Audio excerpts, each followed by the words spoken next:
Ready to go?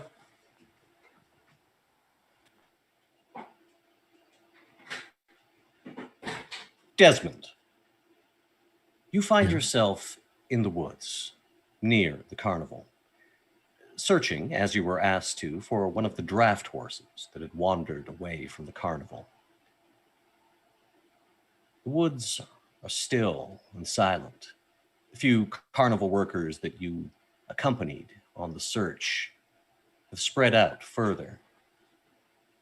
Could you please make a perception roll? This is the forest. Would I get advantage in that? I will give you advantage, yes. Hey. 11. Even with a roll like that, your keenly attuned sense pick up footfalls approaching. And if you had to offer your professional opinion as a ranger, you'd say whatever is making this sound has rather large and unwieldy feet. Before you can react further, you actually hear a voice calling out, Mr. Desmond? Mr. Desmond, are you here? Who are you? You recognize the voice, one of the clowns from the carnival. He was the one who actually told you that Isolde needed assistance. And soon enough, some flashes of color are seen through the underbrush, and crashing through a bush in a rather unwieldy way is Bonkers, the clown who'd given you your assignment earlier. Oh, there you are. Oh, geez, I thought I'd lost you in all of this. I just wanted to let you know, both of the horses are back. It's kind of weird. They both just showed up. So they just showed up and walked up. Nothing wrong with them, nothing missing. No, they seem fine. Better than ever. Just wanted to let you know. I'm going around and letting everybody know we can call off the search. All right. Okay, I'll leave you to it then. And with a bit of a honk of one of the horns attached to his belt, he again heads back in the direction of the carnival. As you're preparing to follow him, you hear a voice from behind you. Excuse me, Desmond, is it? Yes? Yes. Who are you? You turn around to see a man standing in a doorway standing on the path in the middle of the woods. Beyond him, you can see tapestries, carpeting, a fairly luxurious interior of what appears to be a well-appointed house. The man himself is wearing well-appointed clothes. His hair hangs past his shoulders. But most importantly, another perception roll, if you please.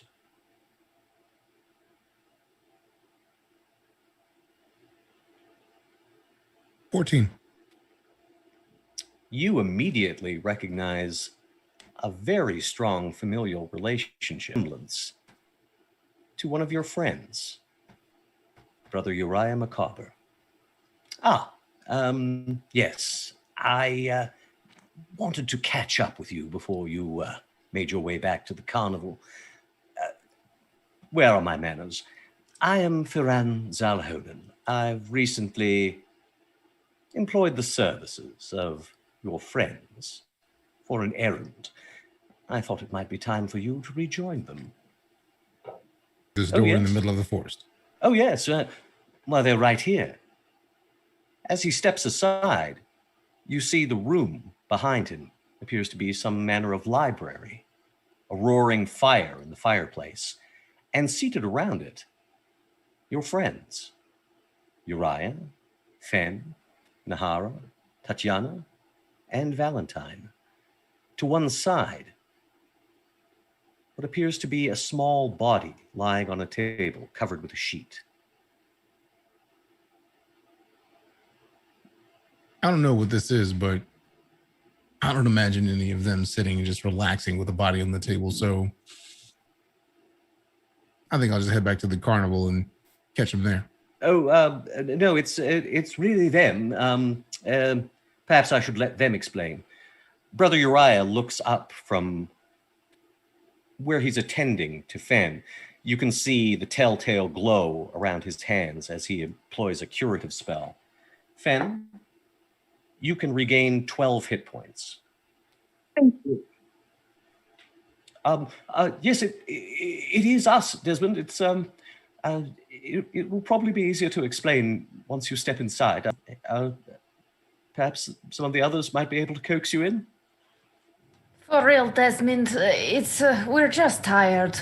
There was undead and we fought them. Not like the good undead, but like the bad undead.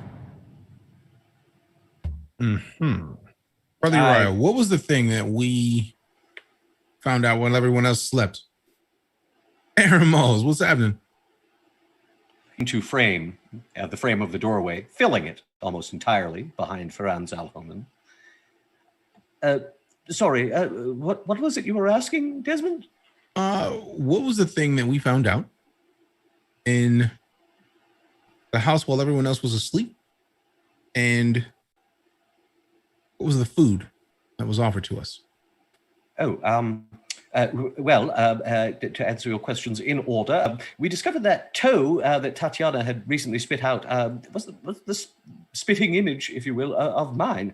And, we were offered a feast of slow roasted meats, much as I was served in Riverless as a child.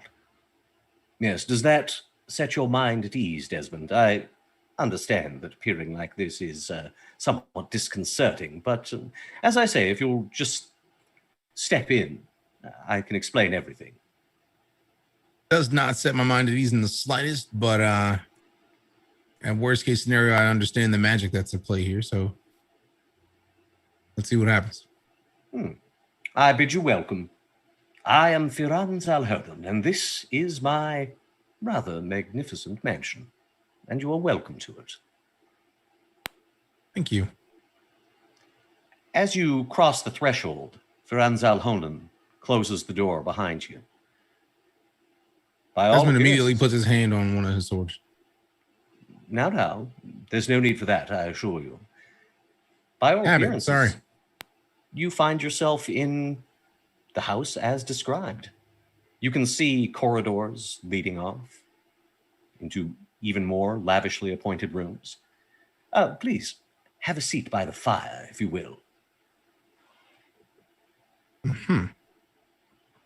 I'll just attend to something, and I'll let the rest of you bring your companion up to speed. And he departs the room, closing the door behind him. Brother Uriah's weird family made all of this weird. I mean, go ahead, Brother Uriah. It's a fair assessment, yes. I was in the middle of a forest and the door opened out of nowhere, and yes, you were through it. So imagine, surely, considering we're in the mists, how weird it was for me. So I imagine something happened very interesting. Can somebody please tell me what's going on and why a door appeared in the forest for me to come through and say hi? So that we could go find a child. That's a lot of words. I want to say because mages? Yes, archmages, actually. Archmages. Archmage, I suppose, singular. But yes, that man is apparently my long-lost uncle. He has a very strange family. But on the good side that made me trust him, the feast was incredible. Hermos and I have never eaten like that before. Wait. There was a feast. Oh, the best feast. Best part, because it was an illusion, no calories. It's a joke, of course. I don't know what those are. So you didn't get to actually get full by the food? Oh, no, but you did. That's why the illusion is so good. That means we're starving, though. Like, if you had, that means you had a feast. That was an illusion. If it didn't exist, then are you not like starving? Best not to think about it too hard. Yeah, but I have get to. Full. I would sum it all up to magic. Like the bear, I feel like if I eat enough, I don't need to eat for a very long time. That's how that normally happens, though. But if it's an illusion, then whatever. Look, I don't think the feast is what the important part of this is. Disagree. It was very mean, good. I even had pardon. some. And, well, he employed all of us for a retrieval mission, I suppose you. What are we An retrieving? amulet. Can I, at this point, hold this up? Yes, that's the one. It was lately around the neck of this poor creature. Another You just- family member. He gestures to the body that's underneath the sheet. You can see that there's stains spreading through on the sheet. Though your keen senses detect that it's not blood, or at least not fresh. There's a distinct decay. So there was a feast. There's a dead body on the table. We're sitting at the table. Again, I'm missing something. Oh, we didn't eat in this room. That was in the dining hall. This place is actually quite expensive. But from what I understand, there's a bit more to it. Yes, Uriah. Standing in the doorway that he exited, Franz Alhonen has re-entered the room. You speak truly. I understand, Desmond, that you're somewhat suspicious. I would have preferred that we all met at the same time, but not even an archmage can control everything. Suffice it to say that your companions have done me a service, though the job is not yet. If you would all follow me.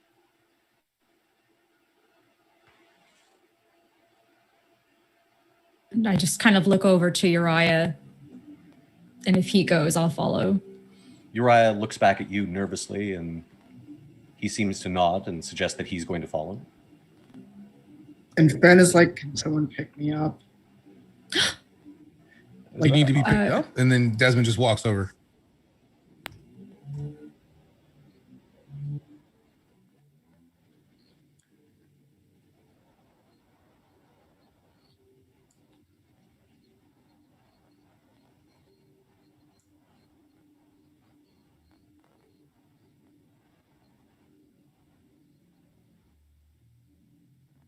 Seems like Oh, yes, terms. Yes, I suppose we should discuss that. I did offer your companions payment, but you weren't there for the initial brief. This is what I'm prepared to offer you. He holds forth a small black diamond in the shape of a cube. You can see that there are symbols on each of its 6 sides. and that is Oh, it's a gem, of course. Monetary value, obviously, but I think Uriah's new abilities might make it even more valuable. Yes, there's a spell which I have recently gained access to, which could, bring the dead back to the land of the living.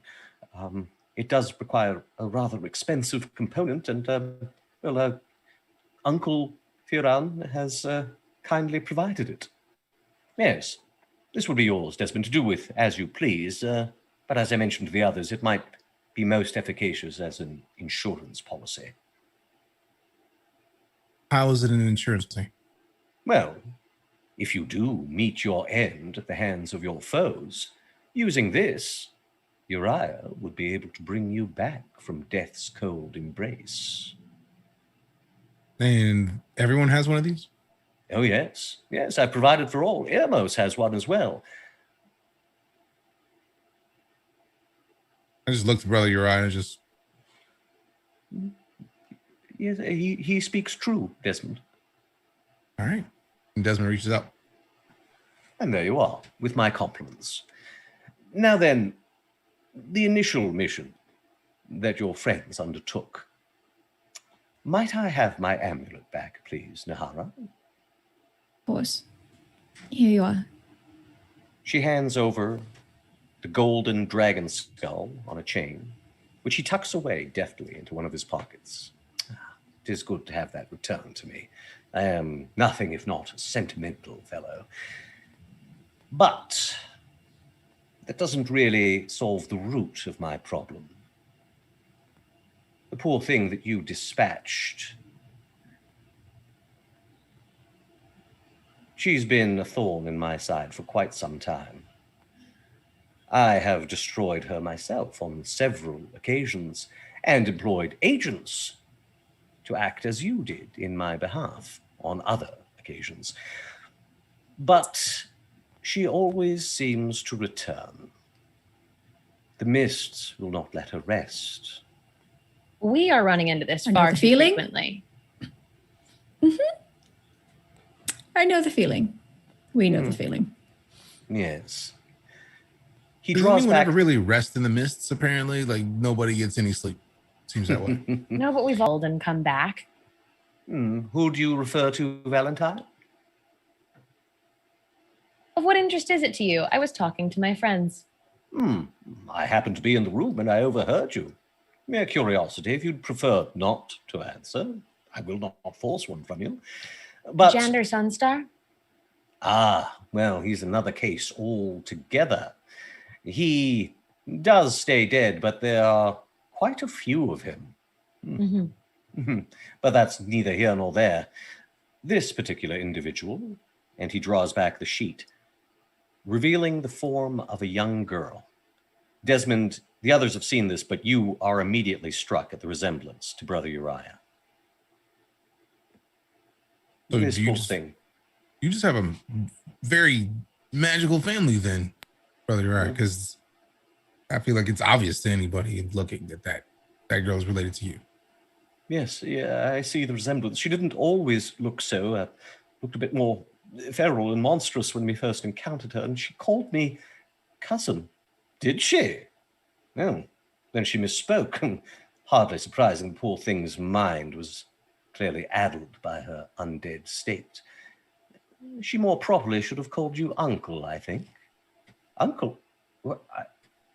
I don't understand. All things will be made clear in time. But, as I mentioned, there is a further step that must be taken. This body, my studies have led me to believe that perhaps she might be put to rest on a more permanent basis if she was interred in the family plot.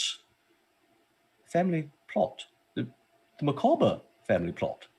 Yes, though, of course, she's no more a Macabre than you are, Uriah. What? Let me explain later. In the meantime, you probably haven't been to Riverless in quite a while. Riverless? As you're walking down the hallway, he suddenly stops at what appears to be a closet of some kind, opens the door, and before you, you see bright sunshine, a bucolic setting, a peaceful village. Clouds dot the sky. You can see villagers going about their tasks. And perception roll for everyone, please.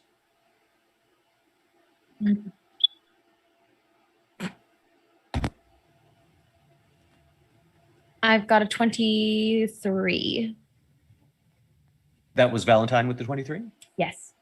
Valentine, you immediately note that dotted among the more human habitations are houses that would be more commonly occupied by halflings. Small burrows, very well appointed, nicely painted doors and gardens, but certainly indicative of the halfling population. It's Riverless, and it's right there. Yes. You others are aware of my, shall we say, inability to visit Darkon on my own behalf. And yet, oddly enough, many of the doors of my mansion open directly into various regions of Darkon. It's almost as if it was done to vex me. You didn't Still. make this door open here? No, It wasn't. I merely knew. I can I- hear you now. Yes, I can as well. It merely was something I knew of. If one wanted to visit Castle Avernus, there's a door upstairs that opens there. But Riverless, is your goal for now. To inter Take- the body, okay? Yes. Easy enough. Take the girl's body, inter it in Riverless, and return here. Then our business will be concluded. And on that note, as you stand on the threshold of this door, I think it's a good time to turn things back over to Mr. B. Dave Walters.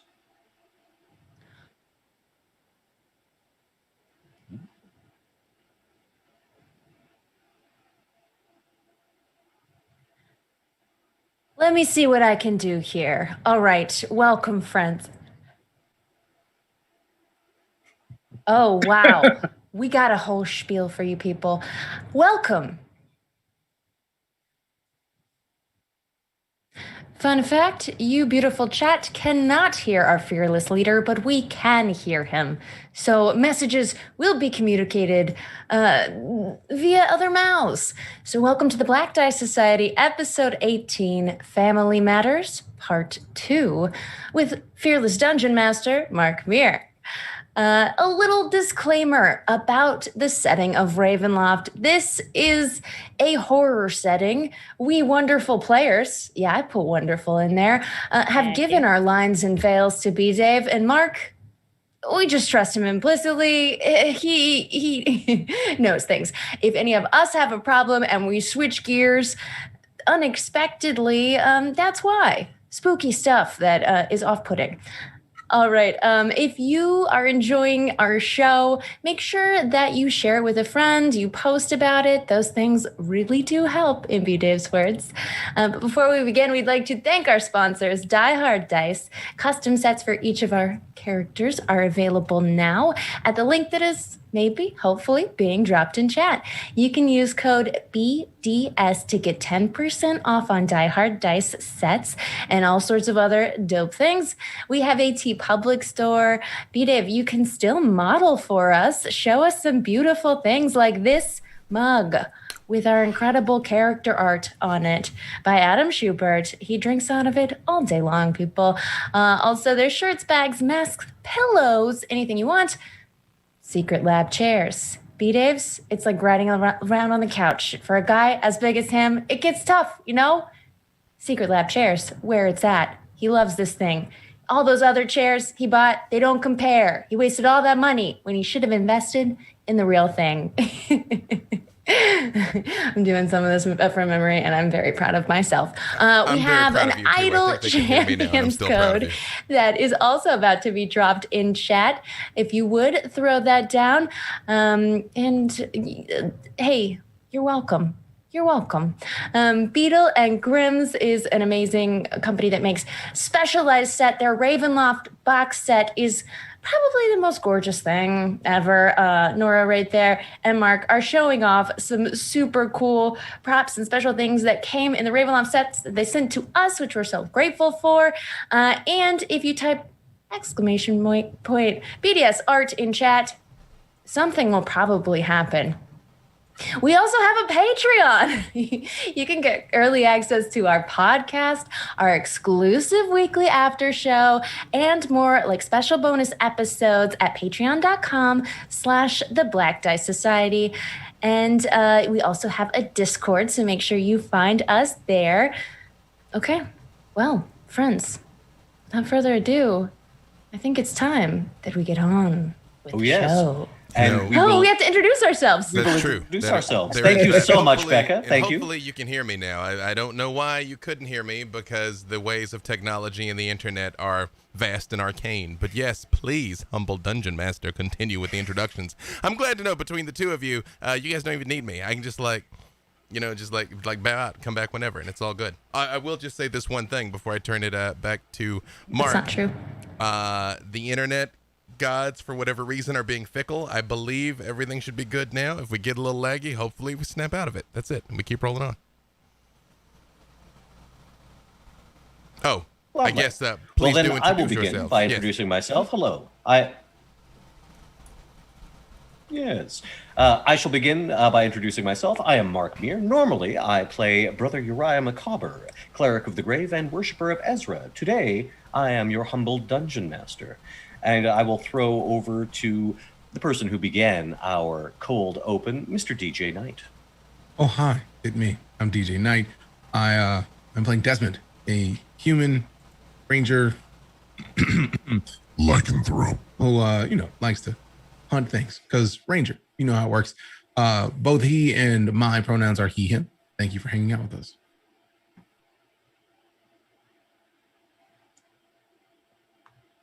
Name someone.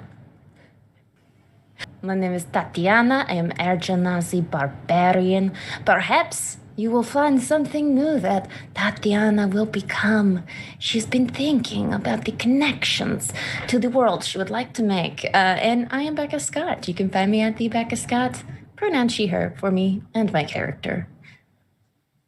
Next up, let's go to Sage/Valentine.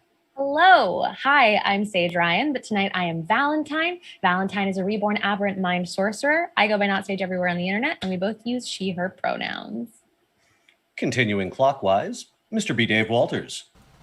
It is I, speaking from seconds in the recent Boy. past, apparently.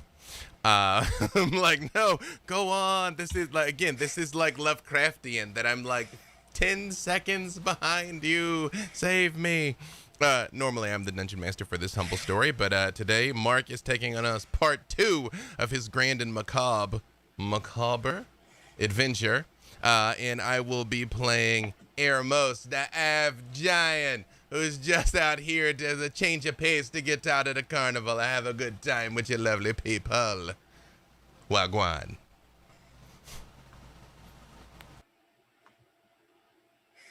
Continuing clockwise, over to Nora/Nahara.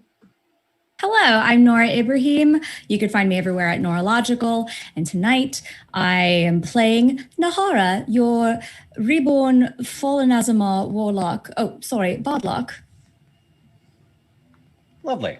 And last but most certainly not least, we have Fen/Tanya.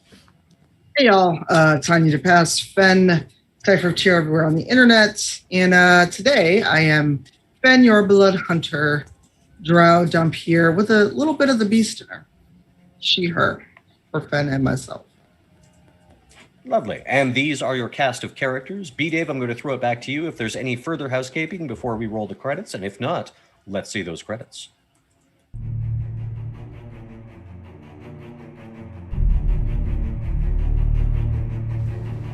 Okay, but I don't know what it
And so, players, you find yourself on the threshold of stepping into Rivolus, bright sunlight streaming into the hallway in which you stand. Firan Zalhonen looks at you all expectantly. If there's no further questions, yes. Well, what did you mean when you said I am not a macabre? Oh, come now, Uriah. You don't really think those people who raised you were your parents? I had been under that impression, yes. Well, they weren't. Any further questions? But yes, but wasn't there? I mean, there was a resemblance. Oh, between him and his parents? I don't think so. well, Not at all. Not Between- not between no, the not two the of parents. us. Between yes, Between the two of us, most certainly. Yes. Well, we are actually related. And, of course, between him and the girl, because they are as well. Anything else? Usually I'm the cold one that doesn't read the emotional signals in the room. So you just like dropping that his parents are not his parents is like a big thing to just casually throw in on us. I suppose it is, but then again, he had to discover it sometime, didn't he? Not like this. Oh, Perhaps you're right. I We am are. sorry. I am sorry if I've been a bit blunt, Uriah. It's just a lot to take in. Yes. I'm sure you'll manage most capably. Did any of you others have questions? No, Hmm. not right now. Be sure to inter the girl at the stroke of midnight. The door will be here when you require it. I'm gonna message to Brother Uriah. Should we not? Maybe we should ask if this is the first you're hearing about this, right? Yes, it is. So if he said your parents are not your parents, maybe we should find out who are your parents then. I suppose so. He doesn't. I don't want to ask on your behalf. Like that is completely your thing. I just I know he doesn't seem particularly inclined to. He's tapping his foot now. I think he's impatient. He's realizing that we're worth staring at asking. each other and not saying anything. worth asking. Go for it. Do it. Who are my parents? Well, that is a bit of a tale, Uriah. Perhaps we can discuss it over a nice cup of cocoa once you return. Now then, be a good fellow and be about your business. a question. Well, yes, we all. Yes. You, yes, well, you Nala. said by midnight. Why midnight? Oh, I think the mystical significance of midnight speaks for itself. A thin time.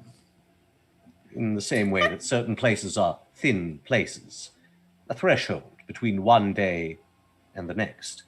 I could go into the arcane and metaphysical reasons why midnight is of great significance, but I don't want to Wild bore that you have time I to do that, but understand. not talk about his parents. Yes, also that. However, I just ask because there seem to be a lot of things that go awry with us and just here in general. And so I just needed to know, would like to know up front if there's anything horrible or terrible or odd that we should suspect should we not deliver this promise on time. Well, I should think if you don't do this properly, then, well, our little friend will be returning rather sooner than expected. As mentioned, she has been Lovely. something of a vexation to me for quite some time, and I'd prefer to keep my possessions where they are. So, if there's anything further, Right. Midnight is significant time, you say, and you also gave us these strange seeds for lantern jacks that also care when it's midnight? well, those you can choose to employ or not. Save them for later if you like. They're very useful, but as I mentioned, you'll want to destroy them before too long, lest they turn against you. Got it. Not midnight, just any time, really. Okay, I think I'm ready. Very well then. I wish you all the very best of luck. Again, very convenient you can't come along. Yes, well, it's actually rather inconvenient. I could have just done all this myself, were that not the case. But I think this should work out just fine. You're all very capable individuals, formidable in your own way. Well, Anything thank you, else? but I know. Yes. I mean, it's readily apparent. Look at those arms. Good Lord. All right. So, are we ready? Well, our friend Fen here is not exactly in the best physical condition at the moment. Oh, yes, I'd noted you attending to her earlier, Uriah. Ah, this should make you feel a bit better, Fenn, as he pulls a small red vial from his pouch. It's not blood, I'm afraid, but it will make you a little healthier. All right, Ermos, can you get that for me?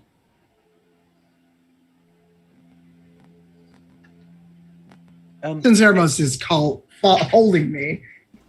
No problem at all. Yeah.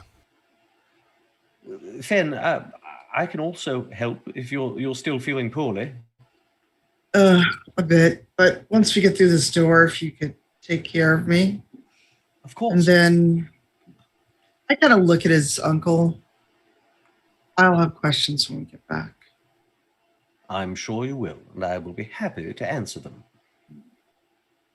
Now then, let's not dawdle, shall we? Tatiana will go in cookery held high. And the others? When Eremos... I'll follow behind Tatiana. Yeah, Eremos goes true. You know, I heard a lot about this halfling barbecue. I want to try the real thing, I think. I will take Brother Uriah's hand and proceed. He nods appreciatively as you put your hand in his and squeezes it as you cross the threshold. Desmond? Right behind. And Fenn, I believe, is being carried by Ermos, so you're all through. You see a faint shimmer as the mansion and door disappear behind you, and make note of the surroundings so you'll have a rough idea of where it is. You're all bathed in sunlight, looking over the bucolic setting of the village of Rivless. It's been so long. I can scarce believe we're here. So you've been here before? No, this is where I grew up. It's a wonderful place, filled with good people. It's nice. I like the huts. Yes. Do you know, Dr. Van Richten was actually born here as well. He had his practice here for many years. Was he? Yes. Yes, though it's probably best we get about our business, I suppose. Yes, but I just wanted to say that this is a lot, and for good reason. And if there's ever a time that this just all gets too much, we don't have to do this. We can turn around. Well, That's entirely up to you.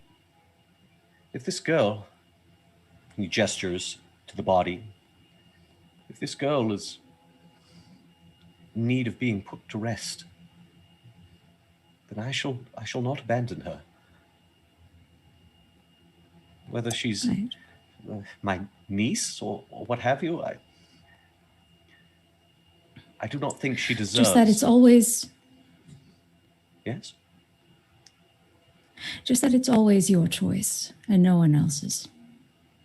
You always have the chance and the opportunity to back away from it. And we won't think any less. Thank you, Nahara. I do appreciate it. Thank you all. This seems While to be a we're matter... here in Yes? your hometown, They have passed on. the ones that, yes. well, your ones right. What mine are? I'm allowed to ask.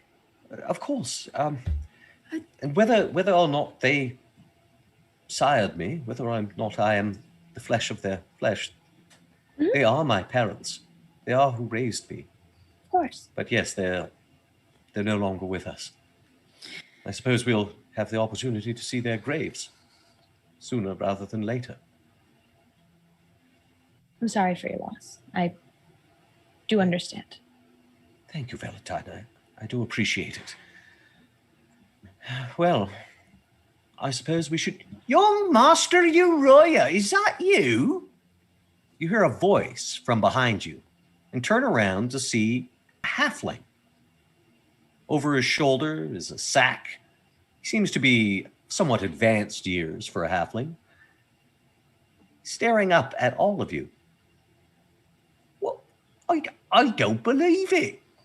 I haven't seen you in years. I'd heard that you'd gone off to Ilaluk. They're calling you the healer of Ilaluk, as a matter of fact. What brings you back to Riverless?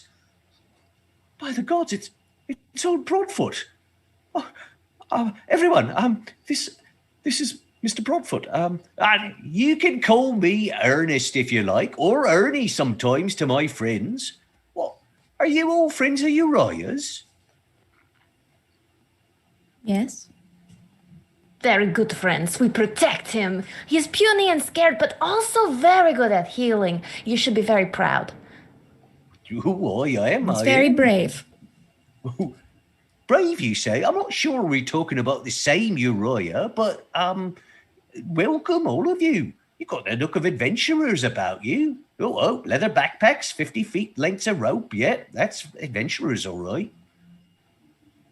And look at the size of this fella, he says, pointing at Ermos. Well, go on, Broadfoot. I heard lots of stories that you know your way around a roast pig, I think. Huh? Oh, have you been telling him, Uriah? That's right. I do barbecue some fine meats, I do. Well, if I might just say, sorry, Uriah, I know a lot of emotional revelations have been taking place today, but my Air Genasi friend here and I think my brother Desmond, all like to partake and consider ourselves barbecue connoisseurs. Well, wouldn't do to let you go hungry then. Why did you come with me? I suppose we could. The sun's still out. Our task has a specific limit. So, yes. And is that a body you got with you? Yes. I've been tasked with laying this poor soul to rest in my capacity as a priest. Oh, that's a terrible tragedy, that is. But I think I can feed yous if you'll follow me. We trust anyone with food, so sure. I just kind of slap out of mouth. I just kind of slapped Tatiana on the back, like, yeah, get it. Meanwhile, I've like rolled up in Ermos' shirt because there's sun out. Yeah, it is. Now, what exact penalties are you suffering under this sunlight, Fen? Not severe because I'm a Dhampir, not a vampire. Mm-hmm. But it does adversely affect me. I think it would take a while for me to start losing HP. But it's more like hiss, sun. And Would I be able to just shield her with a wing, just kind of like a parasol? You've got quite an impressive wingspan, so yes, I think you can easily do that. The halfling who identified himself as Ernie Broadfoot has just sort of set off at a merry pace. Seems quite spry for an old halfling. He occasionally throws a glance back and sort of, come on then, come on. Uriah looks at all of you and, well, I've known him for many years. We can certainly trust him. Look, Shall we? You said barbecue and you have my heart. We know this. All right. I suppose I shall take custody of this poor thing. She's very light, even lighter than one might think. And so, with Uriah carrying the body wrapped in the sheet, you all follow the halfling down to one of the burrow homes that you'd noticed before. He calls out, and a number of halfling children sort of run past. Like, no, about your business. We got guests. Lay out the good wares. Right. And I'm going to need... He starts listing off a bunch of ingredients. Those of you who are particularly interested in the barbecue, your mouths begin to water as he describes pork and beef cuts, ribs, various other things. And he gestures to a large table under a tree for all of you to sit at. The seats that are put out for you are actually human-sized. You get the impression that the halfling and human populations here in Riverless mix freely. Yeah. Just a setting question. Are the nice fairies like actually nice? They're a bit rustic. They're certainly not the sort of thing that you would encounter as a noble. Understood. But yeah, they're nice and homey.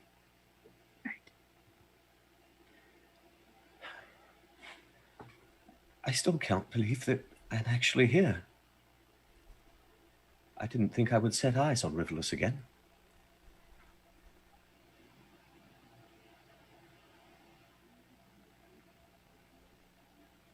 And this is all a lot to take in. To be told that my parents are not my parents.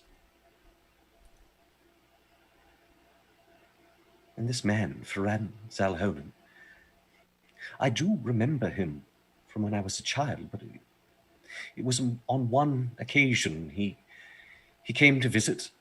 And he and my father had words. Voices were raised. And moreover, I remember him as he is now. This was decades ago, but he doesn't seem to have aged a day. Hmm.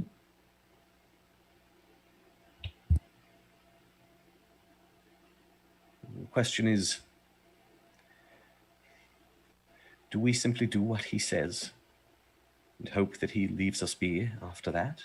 He did pay us in advance, and he seems friendly enough, but Right. appearances can be deceiving. Well, we weren't exactly held hostage into doing this. No, We accepted his offer. and if he I is, guess we didn't find out what would have happened if we had said no. he is, as he says, an archmage. He certainly, one would think, would have it in his power to force us to do something, but thus far we've been in accord with him. As Tatiana's taking big bites of barbecue, from what I know of Archmage, everything they do can be described with Archmage. It's better not to cross. I say we stay on good side. He's a good friend to have. I suppose so. I think it's up to you, Uriah. This is a lot to be thrown at you at once, and while I feel he's very powerful but has done nothing to deceive us thus far, it's complicated. Especially since it's family. Yes. Yes, I suppose that does complicate things. Desmond, you've been very quiet. You know about familial obligations. What would your advice be? Oh, you say he looks the same as he did decades ago. Is this the same man? He looks In the which same. case, then the question becomes, is he him? Is he something else? We've been traveling the mists. I trust nothing. Save for, delectably created plates of barbecue. You gotta trust those every now and then. But Well, yes, yes. but Yeah, beyond that, What you're being served now, I should mention, seems to be cold cuts and leftovers, that sort of thing. But Ernie Broadfoot does seem to be preparing some fresh barbecue for you as well. This'll take a while, mind. Got a slow roast. the right way. Cold plate. Thank you, Ernie. I mean, I agree with. Oh, please. Well, we're sharing things. I mean, Finn looks the same as she did decades ago as well. Lots of ways to keep the lines out your face in the mist, huh? It's Oh, true. it's also I Yes. don't go in the sun. That'll help. Yes, I That will am help, sorry. yes. Would do it. But I do agree with Desmond. It could be suspicious that maybe he, whether it's him or not, chose to appear to you as you would remember him. Mm.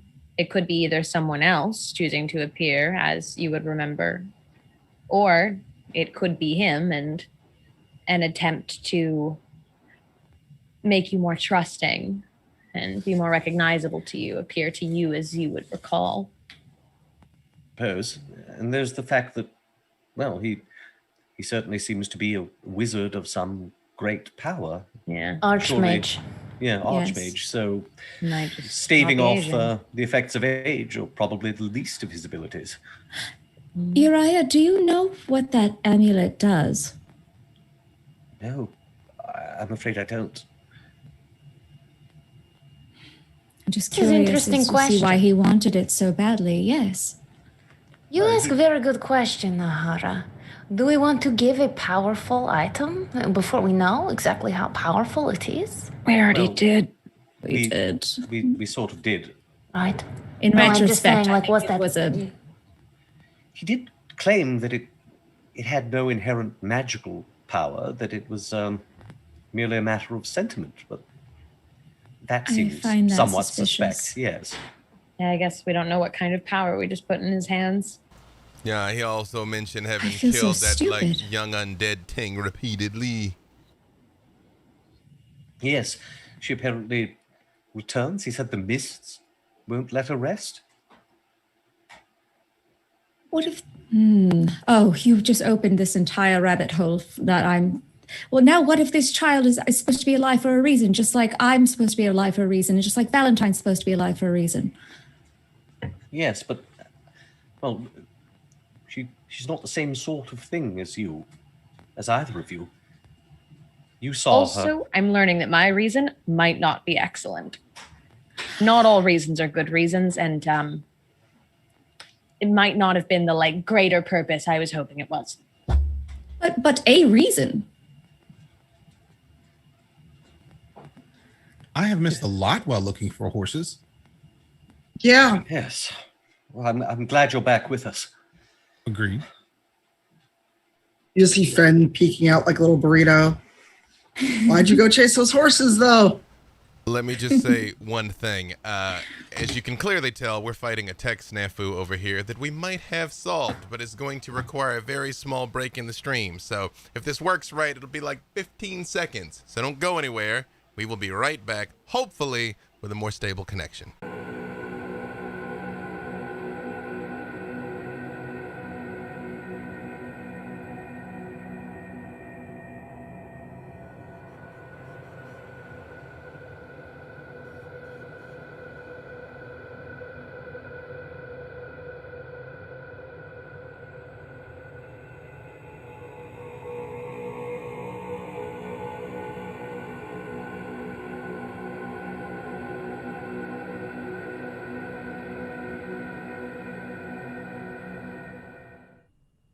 And that's how Hermos just bashed in all the heads of the halflings. Come at no, they couldn't No, hear no. that. Oh, Did they oh. miss that? Let's retcon that. Let's Got retcon it. that slaughter Right. at the barbecue. Okay. So you all find yourselves sitting again in a very bucolic setting under a large tree, being brought plates of food by various halflings, which you are informed are all Ernie Broadfoot's grandchildren, and discussing the rather odd circumstances you find yourselves in the employ of an archmage who claims to be Uriah's uncle. Off to the side, in the shade, the wrapped body of the girl who you've been tasked with interring in the macabre family crypt at the stroke of midnight. We pick up as I believe Fen, I think you were saying something. Fen was peeking her head out of Hermos's shirt. It's like, why did you go after horses anyway? Why did you leave us? Asking Desmond. It was tasked with me before we went anywhere, so it's just like, okay, let's be useful. Yes, you'd already left by the time we were assigned to search in the other direction. Apparently, it was all a bit of a ruse that Uncle Firan had set up in order to make contact with us. He said he was reluctant to trespass on Isolde's territory. I mean, But- it's good that he's showing respect to the lady, I think. Otherwise, she does get rather vexed with things like that. Yes, I've noticed that myself on at least one occasion.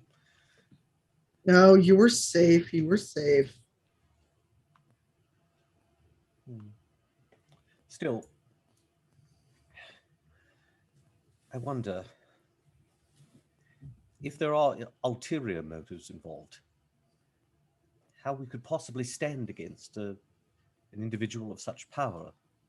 He certainly seems to have power at his fingertips. You saw what he conjured. And if he is, as he claims, an Right. archmage, I'm not sure any of us could stand against him. I don't think so, but still I leaves so mean- many questions open. At the end of the day, he's asking us to bury one sad little girl. I think that's probably the right thing to do, no matter which way you look at it. Yes, I quite agree. Well then, it has been a marvelous visit here, and I certainly hope everyone's had their fill. We should probably speak to the local clergy and make arrangements for the opening of the crypt, I think. Oh, I could just break down the stone. I mean, if we don't want to bother them. Well, I think that would bother them substantially more if we were to just break into the crypt. I mean, I Fair. have contacts here. They do know me. If I explain, perhaps not explaining everything, but if I explain, I'm sure they'll be amenable. Do you think it would raise any flags that we're coming in with the body of a weird, sick child demon? Weird Well- sick child demon die all the time. He's True. Do they here? We're in the What? mist. I mean, of course, we know we're not from here, but I feel like that can be assumed. The body I just itself feel like has taken on a less fearsome aspect. She appears to just be a child now. And, well, as far as anyone knows, I am a macabre, so I should have access to the crypt. If I explain this brother- as a... Yes? Apologies, did not mean to interrupt you, man. I'm having trouble finding my groove today, I think. Is it within your power to commune with the deceased, to speak with the dead, as it were? Yes. That is an ability that has recently become part of my purview. Well, if what the man says is true, assuming he is an archmage, which really he's only had one good spell that he might have inherited, I don't know. But either way, if that's true, this girl is one of apparently only 2 living relatives that you had. It might be worth asking her a couple of things. Yes. Yes, Amos, I think you might be right. We certainly wouldn't want to do it out here in the open, though. Perhaps in the crypt itself? it's, that's a good idea. And I think in the meantime, I think it would be wise if we want to avoid any questions from people in town that we give her a proper burial with all the rites that would accompany one of your family. Oh, yes, that was certainly my intention, to bury her according to the rites and rituals of the Lady of the Mists, Ezra. I suppose I should prepare. In the meantime, Riverless is a wonderful place if you want to spend these few hours before we embark upon this mission. I'm sure its delights will enchant you as they have me. One more thing. I know, of course, Brother Uriah, you know these sorts of things and how to inter a body, but Valentine and I have our own way. Where we come from, calling to the 4 corners. We could perhaps say something? Of course, yes. You would be most welcome. Even I though think it best. she was super evil and we did finally put her to rest. Well, never mind, I'll save it. I do not. Ermos, Yes? yes, Ermos, put me down and give me that potion.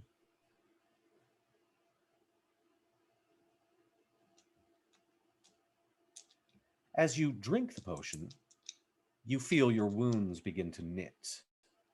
The abrasions disappear from your skin, and you will actually cure 16 points of damage. I'm at full health, I guess, for a dump here. Mhm. Oh, you're looking much better, Fen. Is there anything further you need in terms of curative magics? No, I just everything hurts from that fight. And Finn actually puts an arm on Uriah's shoulder and looks him dead in the eye. Questions, what do you need? Answers, I suppose. And I if hope we that- can't get answers, can I beat them out of your uncle? I suspect you're welcome to try, but as I said, if his claims are correct, he will be a rather formidable foe.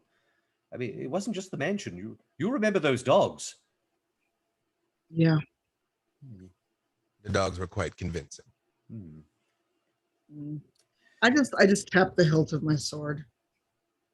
I have a little gift for me soul, should we need it. Thank you, Fen. It is good to know that I have such stalwart companions by my side. Always. And Yeah. forever. If you don't mind, Brother Uriah, I'll accompany you. I actually need to close my eyes for a moment or two, and I'd rather be nearby if something goes wrong with all of this. Of course. I shall commune with my goddess. The rest of you, what are your plans? Well, it's been a while since we've been anywhere that's considered nice. I would be happy to just take a stroll and see the town. Yes. As I said, it is a place of refuge. It always has been for me. Do you think that the people of this town, do they fight at all? Or are they training? I mean, if there is a training ground, I would like to find that. Oh, certainly. I mean, there is a local constabulary, and of course, I mean, there are, or rather, were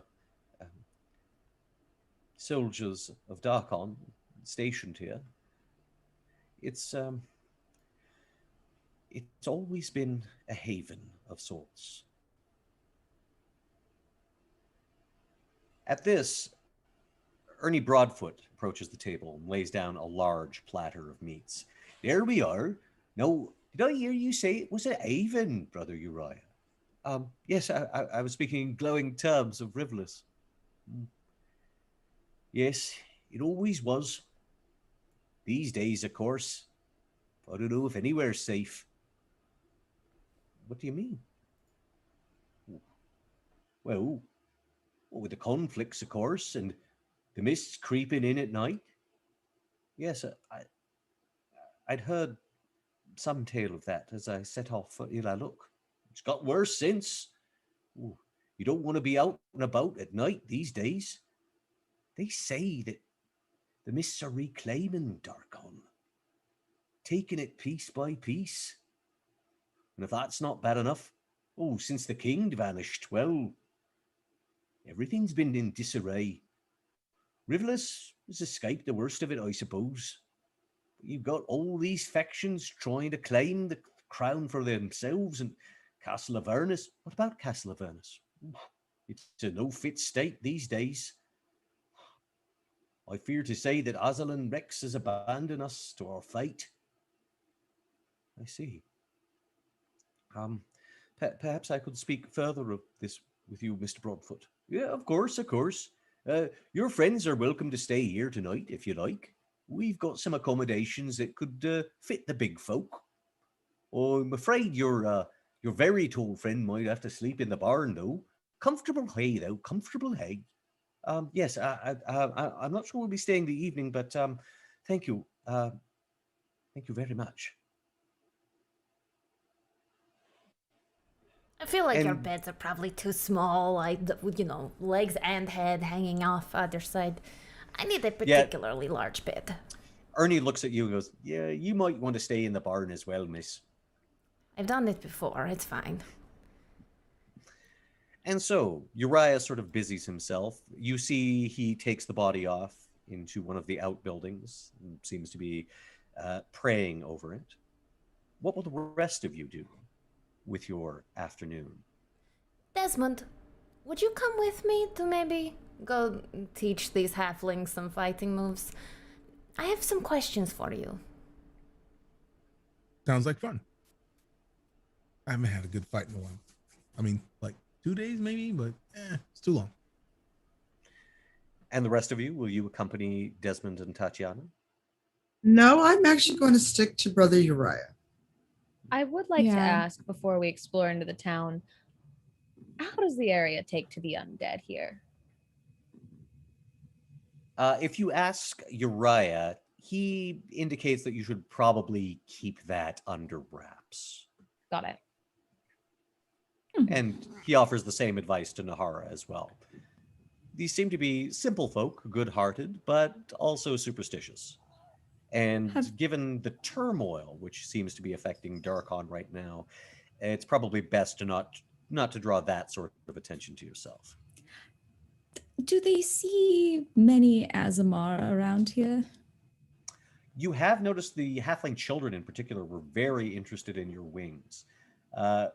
Broadfoot didn't seem that shocked to see a winged humanoid, but you do get the impression that Aasimar are maybe not quite as common as some of the other species. I might stay close to Uriah as well. Very well. Let's pick up with Tatiana and Desmond. You were heading off towards the local barracks, yes? Desmond, I'll race you. I think it's that way. Go! Desmond looks around just like in bolts. I'll have both of you do a constitution check to see which of you wins this particular race. Not me. What was your result? Oh, for Constitution.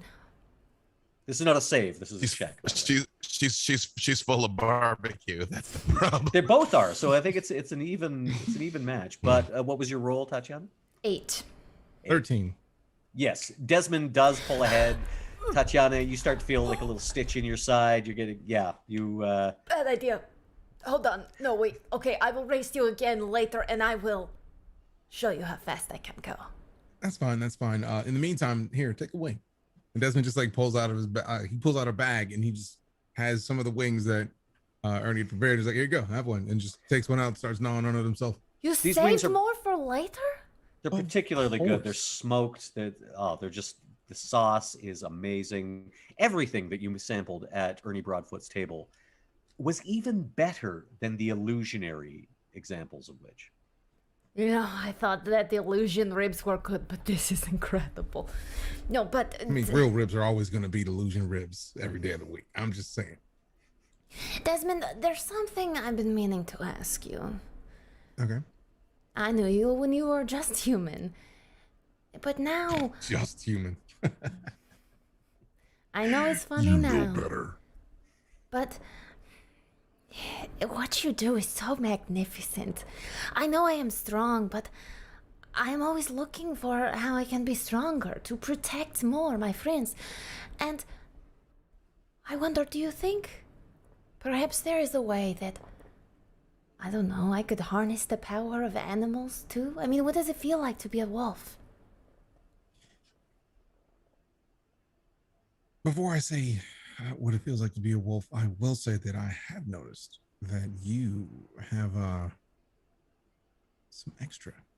I can't put a finger on it, but it's different. And I've noticed it. I just didn't say anything for a hot minute because you make your decisions and you do what you want to do, and it's not for me to comment on. But if You're asking me about this and then saying you want to get stronger. I'm just saying I recognize when people get a little stronger. I don't know how. I don't know if it was back in Falkovnia, but it felt like around that time frame. A little bit stronger, but to describe the change, it's the most freeing thing I can put into words.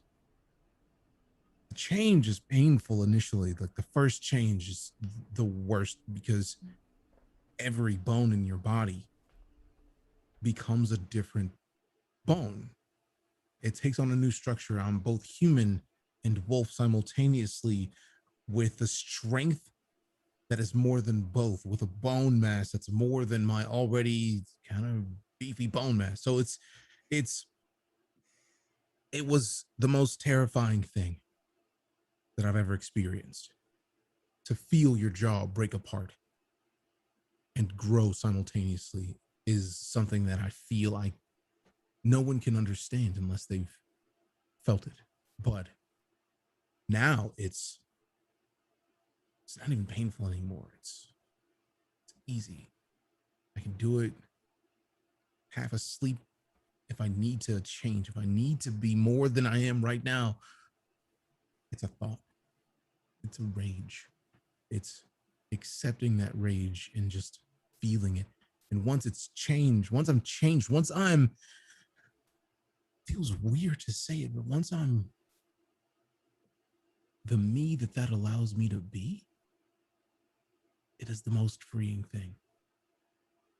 You want to get to the top of a tree? Done. You want to leap at something 50 feet away? 2 bounds. The speed is untouchable. It's like tearing something apart. It's amazing. Now, And when you're having this conversation outside the barracks. When you slip into wolf voice for a moment, you notice several of the soldiers sort of look up. One of them starts walking over towards you. and it's Oh, we have an audience. That sounds Oh, hi. incredible, Desmond. it is. Hello, can I help you? Well, Okay. I think you can tell when you see the two of us, traveling wanderers, that we have a formidable skill at fighting, and we thought we would stop into your barracks and perhaps you could give us a tour and show us what kinds of prowess you all have. I see. Well, that's very generous of you. You're strangers then, new to town. Well, we are friends of friends. We are not, of course, complete strangers. We would never come to a village. You would run us out, of course. Who are you staying with then? Oh, our friend Halffoot. Broadfoot. Halfling, Broadfoot. You know the one? Oh, Broadfoot. Yeah, I know him. Of course I do. You're friends of his, yes? Does he make the best barbecue anyone has ever tasted? He does. I'll give him that. Would he give that to someone who are not a friend? Well, I suppose he would. Oh. So, how long are you in Riverless for then? Is everything all right, sir? I'm just curious, sir. I'm just doing my job, I understand. And what's that? protecting the people of this village. Oh, And also protecting visitors. You do know that you probably shouldn't be out at night, yes? I can be out when I please, for one, and for two, protecting us. He just looks at Tatiana, just. All right. No offense. No offense. We're good. And also, somehow I get the feeling that I understand a nice veiled threat when you want to make sure to protect people from visitors. Sorry, we are visitors, and we mean no one here any ill will. All right. I'm not saying that I'm going to keep you inside. I'm saying as a bit of friendly advice, you might want to. And why is that? Where have you been, mate? You know what happens at night? The mists roll in. And when they roll back, sometimes there's less people than there were before. Sometimes there's less buildings than there were before. You're not from Darkon, are you? Not at all. We've heard of it. We've heard many good and many enlightening tales of Darkon, but not from here at all. So that is actually very good to know. But if I found anything from my home and from our travels recently, if someone's telling you to go inside and that they're protecting both the people from there and also the visitors, I don't know. I'm now concerned that it's not necessarily the mists that are the reason that people might not show up after they roll out. But what I can say is we're here as visitors. And if anyone threatens this place, we're on your side. Well, You don't I'm like glad being to hear threatened. it. I'm glad to hear it too. Such formidable warriors as yourself. Just for your information, I'll be staying inside once the sun sets myself. I don't fancy being carted off. This But, is you some mentioned- new information for us, so I do appreciate you Yeah, being definitely. caring.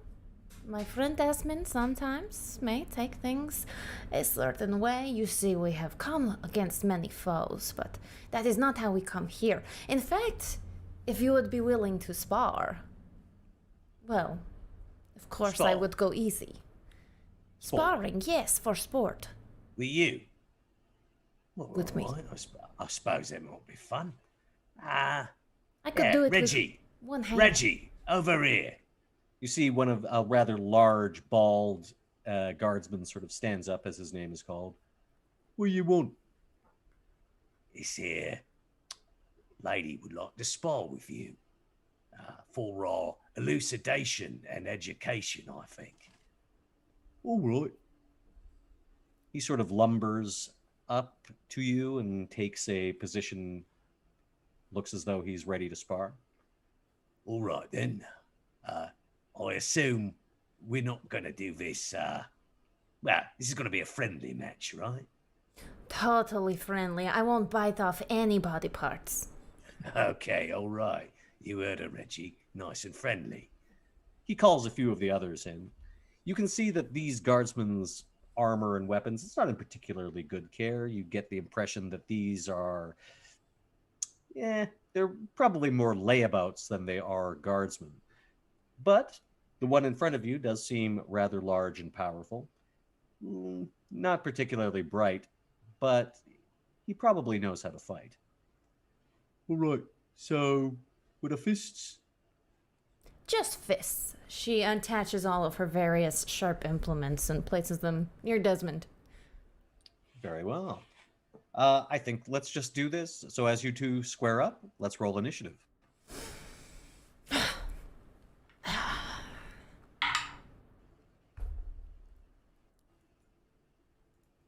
That is a 10.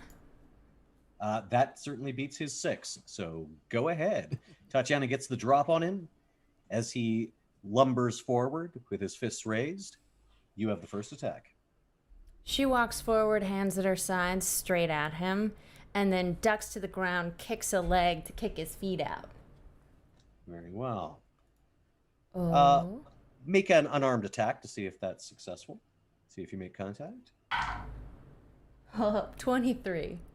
Okay. All right. So, and I assume you're going to do unarmed damage with that. Yeah. What is your total on your damage? Just 4. Straight up. Yeah, it's unarmed. Right.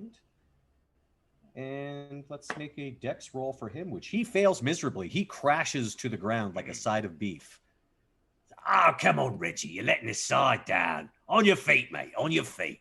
Before he can move, I just do like a wrestling drop onto his neck and put one elbow across his neck and say, "You'll say, Uncle?"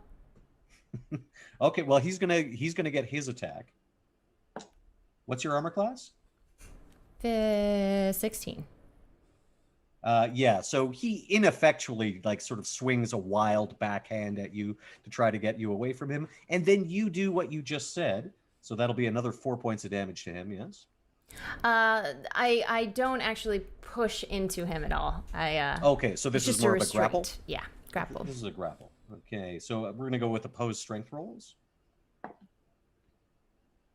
Okay, what is your result? The 17. 17. Okay. Yeah, you just beat him. So he is struggling mightily, but you do have him restrained. He's like, "It's not fair. It's not fair. She went before I was ready." It's like, "All right, Reggie. All right. Throw in the towel, mate." And he does actually pulls a towel off his belt and throws it in. All right. You shut us up, all right? I Reggie wasn't isn't here exactly- to make you look silly. I was here to teach you. I'll show you how I do it. And I want to show him the moves. Yeah, Reggie actually seems quite. It's like, yeah. So I'll go like that, and then what do I do? So the leg behind the ankle and you pull. Oh, that's good. Yeah. All right. I'm gonna make an. He's nodding and saying "all right" a lot. You get the impression that he is not getting it. He's just not getting it. It's right over his head. I pat him on the shoulder and I'll say, you work on it.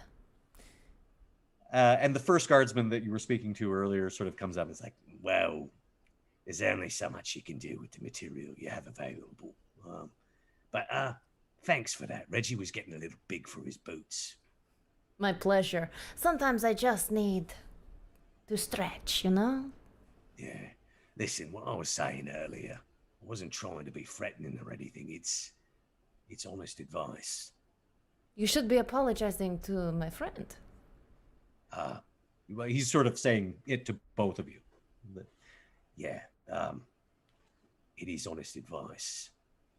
It's not safe after dark, not anymore. It looks nice now, yeah. Nice as it ever was. But there's sickness eating the dark on. All of it. It's like a dog. It's gotten too old. And I wonder if something's gonna put it down, you know? Make insight rolls, both of you.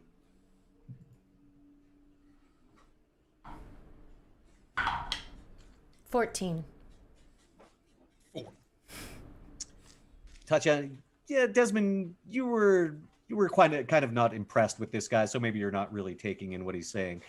Tatiana, this guy's in earnest. He definitely is afraid to be out after dark. If Darkon is so terrible, why don't you leave? And go where? Oh, where? I know this place called the Carnival. It's very cool. My friend Ermos, he's from there. You can meet him. Carnival? Well, I don't really fancy abandoning my home, my family, to go live at a carnival. I guess I And, never had those things to miss in the first place. More than that, I mean, there's a lot of people in Darkon. You think we can all go live at a carnival? I don't see why not. It seems to change its size and shape at its whim. Like it can decide these things for itself. There's 10,000 people in Ilaluk alone. Must be a very big carnival. All right, well, I can't speak for the Carnival. You'd have to talk to Isolde, but Oh? Look, I'm taking up enough of your time, but thanks again for putting Reggie to rights. I don't think he's going to absorb any of them lessons, but still. no problem. And hey, stay on your toes. And then she turns to walk away, but then quickly, like, turns around and is about to land an uppercut right under his chin, but just stops short. Ah! Oh, man. Yeah, he sort of like laughs and shakes his head as he walks away. Do not tangle with them, that's all right? Do not tangle with them. I think we made an impression, she says to Desmond as she walks away. I think you made an impression. You tend to make an impression as well. He was shaking in his boots when you thought he threatened you. It wasn't really a threat though. I don't make threats. I make promises. And I don't like being threatened. If you threaten me, you mean me ill. That means that I have to respond in kind. So I don't appreciate when people talk to me as if, oh, you should be worried. We don't take kindly to visitors. I don't know. It's not a thing that I can accept. It was the voice, wasn't it? It was just the guy's voice. It was a bit. Yeah, a little bit. Like the second he came up and was like, you should be inside. We don't do visitors around here. It's like, all right, cool. You should be inside. You want some of this work? Let's go. And so you're having this conversation as you return to Broadfoot's home. Meanwhile, the rest of you who had stayed there have noticed that Uriah's been anointing the body with various oils and holy water that he's pulled forth from different pouches. And as the sun begins to dip below the horizon, he looks at all of you and says, very well, if we are ready, I'm prepared to make contact. And on that note, as Brother Uriah prepares to invoke his Speak with Dead spell, I think it's time to turn things back over to B. Dave Walters as we go to our intermission.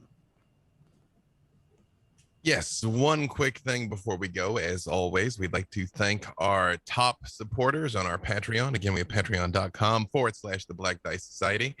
Just this past weekend, we posted a new side adventure with Finn to get some more visibility into Finn and Isolde and what might be coming for the aforementioned carnival. But as always, thank you to Aaron Duran, Alan Zozo, Aurelia Rolfe, Brian Dwyer, aka Nightfall, Brian Kepi, Chris Lewis, the Pretzel Bear, Chris Smoot, Christopher Clandering. That's a new name. Hey, Clandering. Sorry, I think I butchered your name, but hi, welcome. Christopher Zednick, Craig Savage, David Bonney, D. Nicole, Donald Scott Massey, Ducati, Philippe C., Forrest S. Moore, Graffumbly, Grizzled Viking, Joshua Lund, Josh Link, Kira Snow, Kyle Garrett, that's another friend of mine, Lamort Games, Michael Skidmore, Mr. Albert, Nathan Crowder, Nick Bernard, Peckry 101, Project Wolf Bear, Reese, Rob, Bacon Gollum Tremarco, Ronan Monkey, Rosie and Sean at Sip Happens, also friends, Rum Soaked Chicken, Sin 7 to Queen B, to Nuck and Butts, which is Justin and Kyle Chestnut, love that one, Thomas, Tracer Vision, Woody, Harrelson, and Zort 1. Thank you all so very much. You literally make it possible to do what we do. We'll take a quick break here and we will be back in 10 minutes. Don't go nowheres.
We pick up where we left off, with Desmond and Tatiana returning to the others at the home of Old Broadfoot. As you pass through Rivolus, you see various townspeople scurrying back and forth. As the sun is beginning to set, you notice an urgent nature has suddenly filled all of the townspeople that you see. Some humans, like the guard that you just encountered, a few halflings. Everyone seems to be very eager to return to their homes and glance at the horizon as they do so. As you round the corner and past the gate into Old Broadfoot's house, you can see that the various Broadfoot family members are doing the same. Everyone's battening down the hatches, as it were. Old Broadfoot passes you on the way as you cross to the barn where the others are. All right then, I suppose I'll be turning in for the night. You're going to be all right, are you?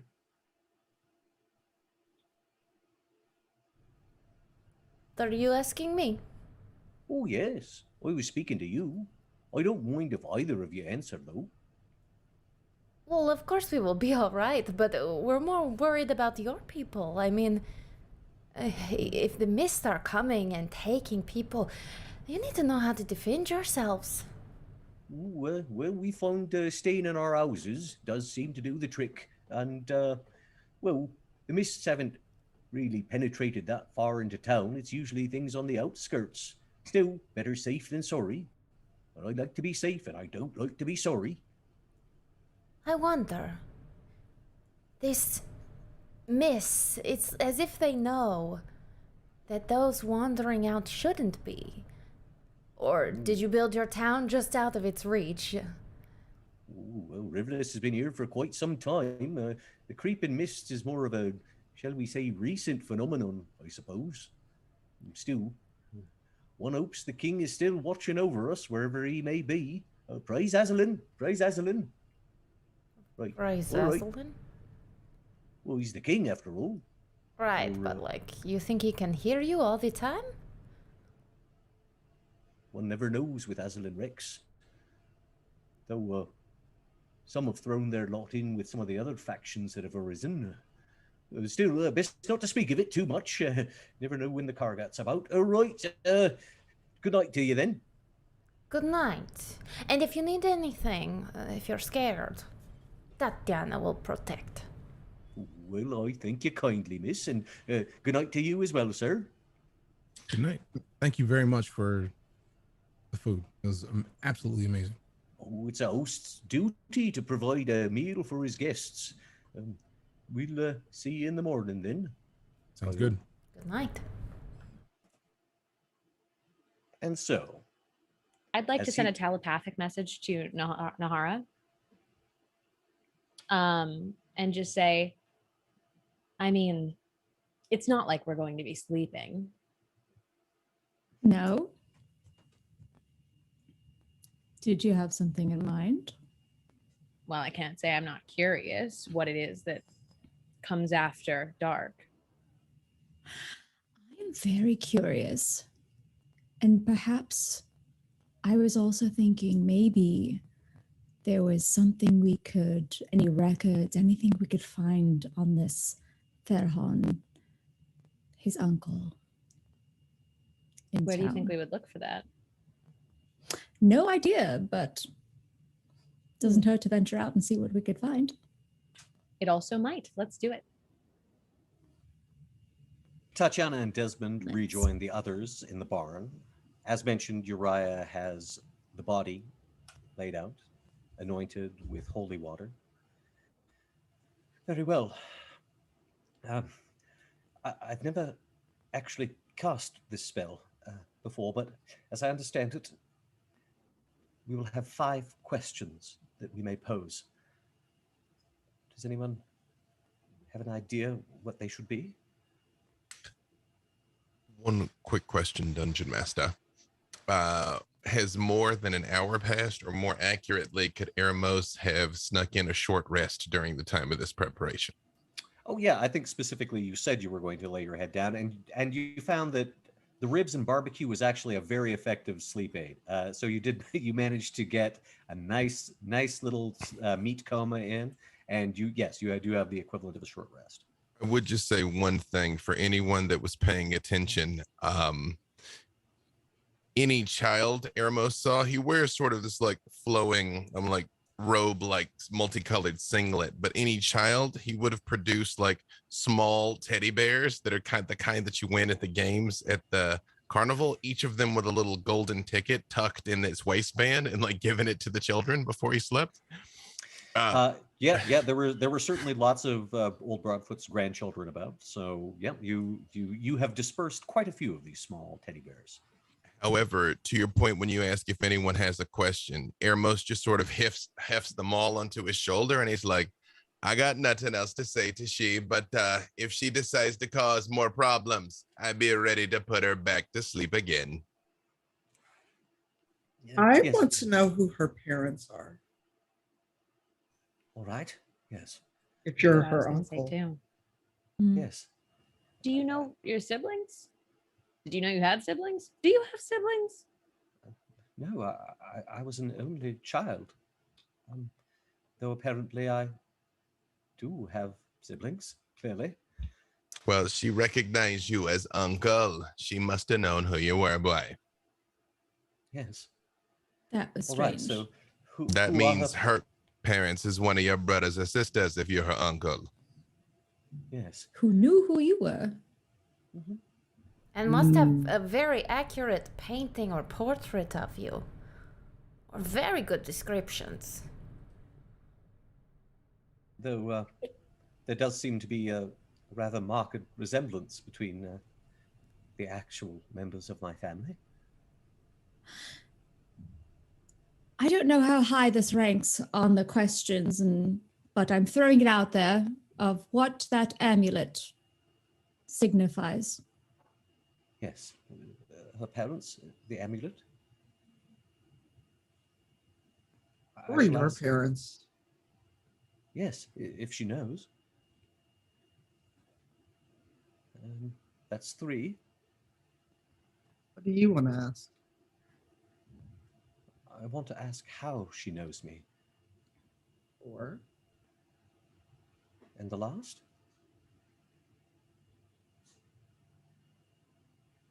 What does she know of your uncle, maybe? Yes. Yeah, maybe ask who he is. Yes. That might be good to know. Very well. Ezra, Lady of the Mists. I seek counsel from one who has passed. This child. Guide her back to us, that she may answer our queries. As he parts his hands, you begin to see the familiar glow of divine energy surround them. He places one upon the forehead of the child before you. There is a sound that seems to come from deep within her throat, a rasping noise.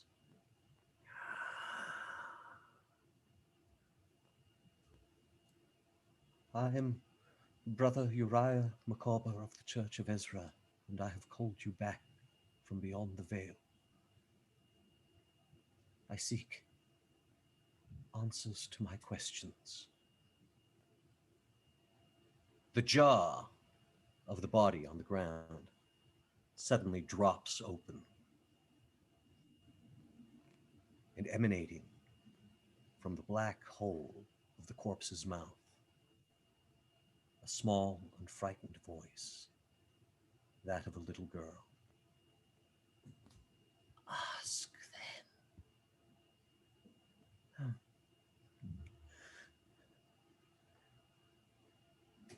You called me uncle, or cousin, really, but I'm told I am your uncle. Who was your mother, your father?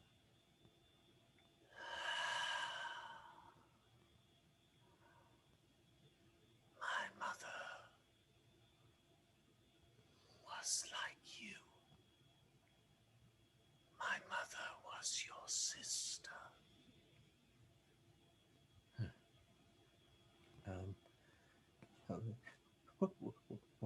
was the next one? What should I ask next?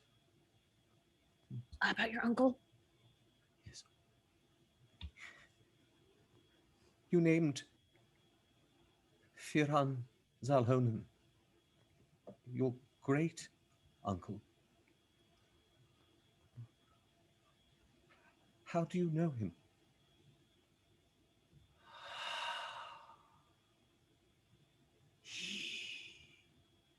His mother's father's brother. Right? He bears an amulet, the one you took. Why does he need it? He is bound to it, and it to he. They must not be apart, and I took it.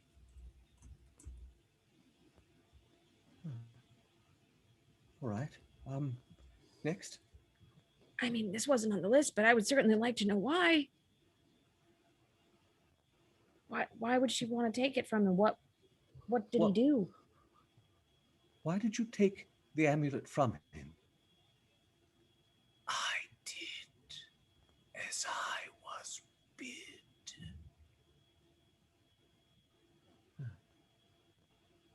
All right. The question. All right. She did as she was bid. That's. By who? Who was it that bid you take the amulet? The one who bid me take it before. The Moresi. Moresi. Does anyone know what that is? No.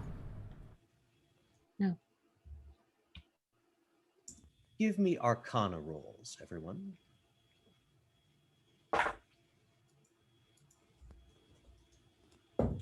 Valentine. Valentine. Uh-huh.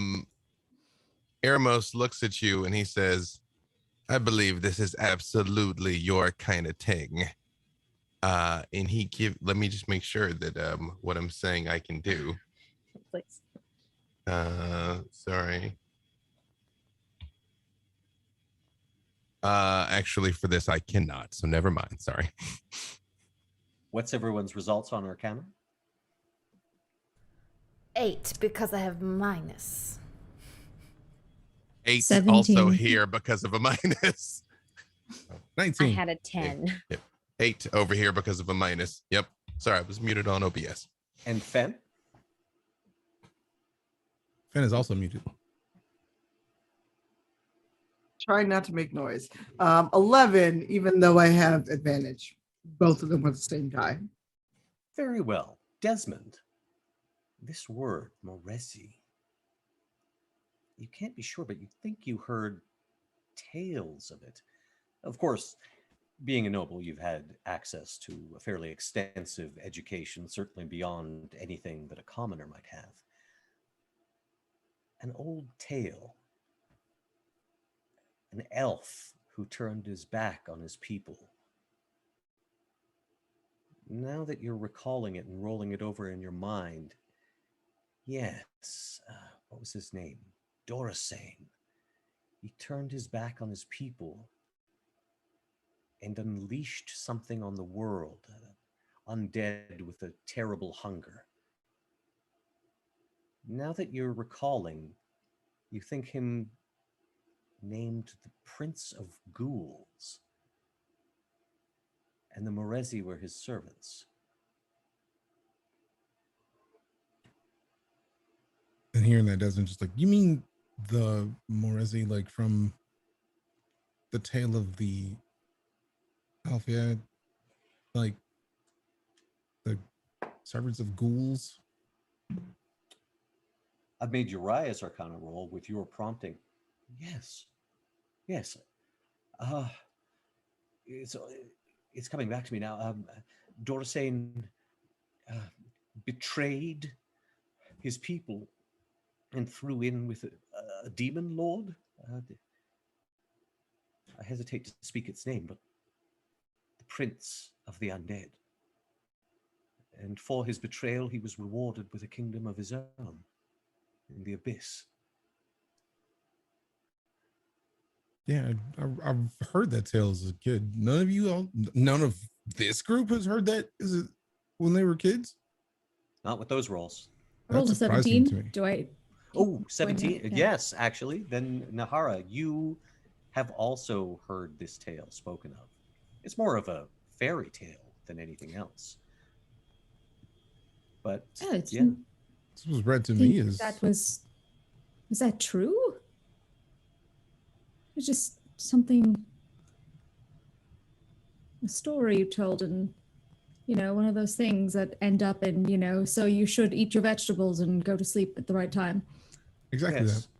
Yes, but stories, especially old ones, often have kernels of truth within them. I don't mean to interrupt your thought process here, but don't lose the thread, man. Don't forget to ask this girl what your fit and final question, who your parents are. Yes. Yes. Child, before you return beyond the veil, I shall ask my final question. Who are my parents? You have but one.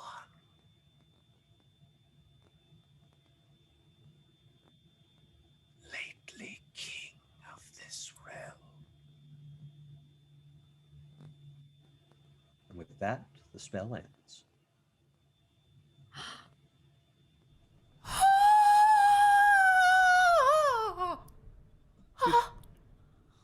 Did she say lately king of Yes. this realm? That's a little Yeah, it Rex, sounds this like is your she said you're foot. sounds like she said you're the immaculate conception of Hazel and Rex. She said I have but one. Perhaps she was speaking metaphorically. Aslan is often called the father Perhaps. of Old Darkon. Perhaps your mother's past. Perhaps. I have so many. That makes questions. a lot more sense of a lot of things right now. It does, but it doesn't help Uriah. It answers some questions and creates some others. It's a whole lot. Yeah. Brother Yes. Uriah, I'm sorry. Are you okay? I know this is a lot to take in today. It certainly is. I shall have further questions for my uncle when we see him again. Still curious about the toe. But this is all. Yes, what does that fit in? We should make our way to the church. Yes. Right, the whole midnight thing. I shudder to see. Also, it seems in darkness trouble can come here. We probably shouldn't have dawdled. Yes. Yes, let us go then. Uriah bends down and picks up the body, wrapping it again in the sheet. Let us go. Let us be on our way. And so, in procession, your way lit by the occasional lantern that has been ignited before the rest of the townsfolk retired behind closed doors. You make your way through Rivulus. Quiet now.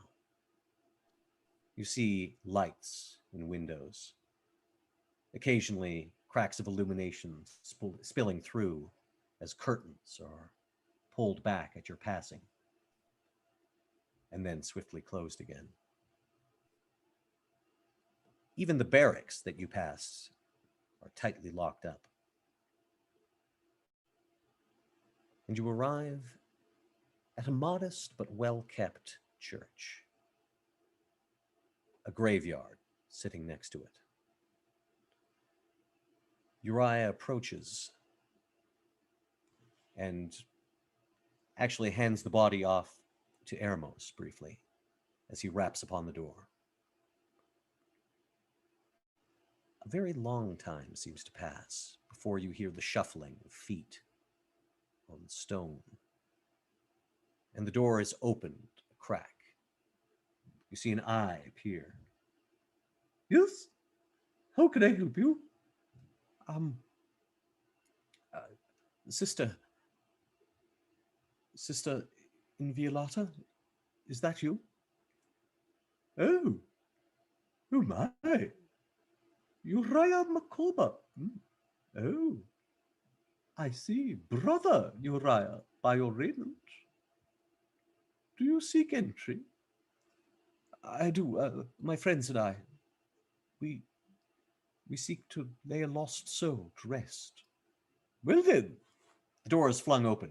You see a short, stout, middle-aged woman, a human, standing, wearing the raiment of a cleric of Ezra.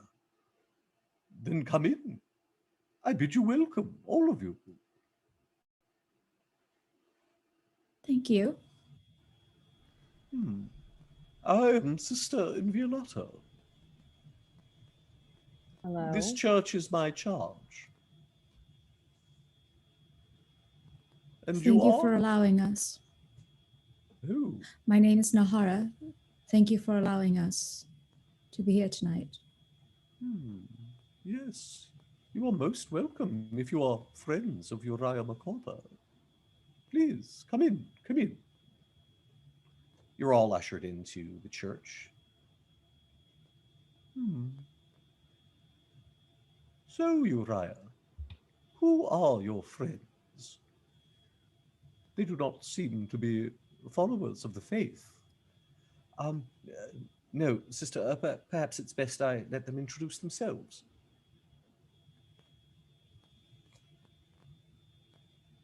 Well, I am Tatiana, and we don't come here to cause trouble. I know sometimes people look at me and you're scared. No, we respect followers of your Ezra. Oh, yes, you do seem quite formidable, don't you, my dear? And she actually reaches out and is just sort of feeling your muscles. Yes, very well put together, aren't you? Well, it's rude to. Well, okay, if you're going to just. Thank you. Yeah, Diane. Yes, and the rest of you? Valentine. Valentine. Desmond. Desmond. A rather noble bearing. Uriah, you have rather handsome friends, I must say. Yes, sister. Yes. I am sure that you are quite a heartthrob with all the ladies, and his bearing would indicate that he is no stranger to the court. I just messaged to Tatiana, is this just a deeply thirsty bisexual nun? So thirsty. The thirstiest. Yeah, the mists are odd. And you, my dear. Looking at Fen. Oh, Fen, I've known Uriah the longest. Well, old friends and new of Uriah Macabre, and as I mentioned, brother Uriah now. I am very pleased to see that you have taken the oath. Yes. He takes the body from Eremos. This is Eremos, the half-child. Yes, I can see that. Well, welcome, Eremos. You see, he very much takes a deep breath, like he's about to just kind of bellow like he always does, and then he looks around almost at this like holy place, and it's like he's afraid to break anything, and he just kind of says, "Thank you for having me, ma'am." Your friends like kind of moves the like maul down kind of in front of him and like just kind of like clutches it to not knock anything over. Your friends are Very, very polite. Very good to see you, Ryan. Now, what is it I can do for you? Well, as mentioned, sister, we wish to lay a soul to rest. A relative of mine, actually, in the family crypt. Oh dear. I am sorry for your loss, Uriah. Deeply sorry. Of course, you have made the appropriate prayers and preparations. Yes, we need only inter the body, though we must wait until midnight. I see. Most irregular. Tell me, why midnight? These were the instructions that her next of kin provided. Very well. Can I message at this point Valentine being like, why didn't he mention his name? I trust that he knows what's best here, and if it involves them asking us less questions, that's great. He's doing a lie, and he's doing quite well. I am. I'm kind of proud. Didn't know he had it in him. We've taught him well. Uriah looks back at the two of you, noticing that you're staring at each other and not saying anything. Yes? What? You're doing great. Nothing, you're doing so well. Well, I mean, I am just technically telling the truth. I haven't actually said anything that's a falsehood. Well, you're doing a great What is all this whispering? What is all this whispering? I'm just conferring with my associates. Whisper sister. prayers. Prayers should be shouted to the heavens. But perhaps my ways are not yours. Very well. I suppose I might admit you to the crypt.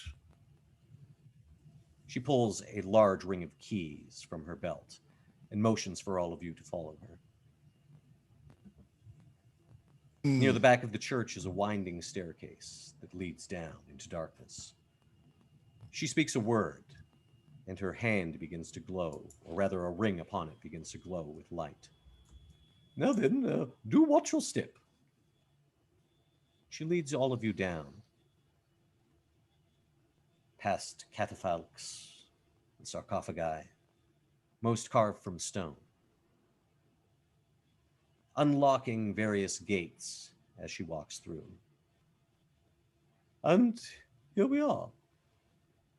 Here lie the Macaubers. There are, of course, unoccupied crypts.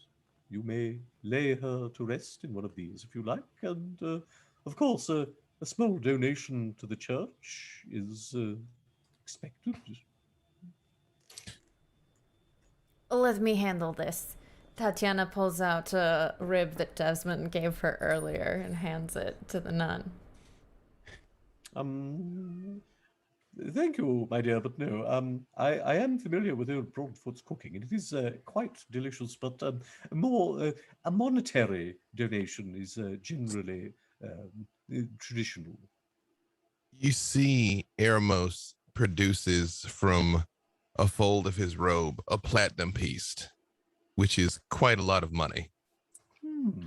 Yes. And he says, for the church, and then he pulls out a second one, and he's like, for you as well, if perhaps I might intrude upon you for a bit of information. And he hands one of them to her, but holds on to the other. Well, what information I may divulge, I certainly shall, and rest assured both coins shall be placed in the church's coffers. You do what you will with them. Ezra sees all right, I guess.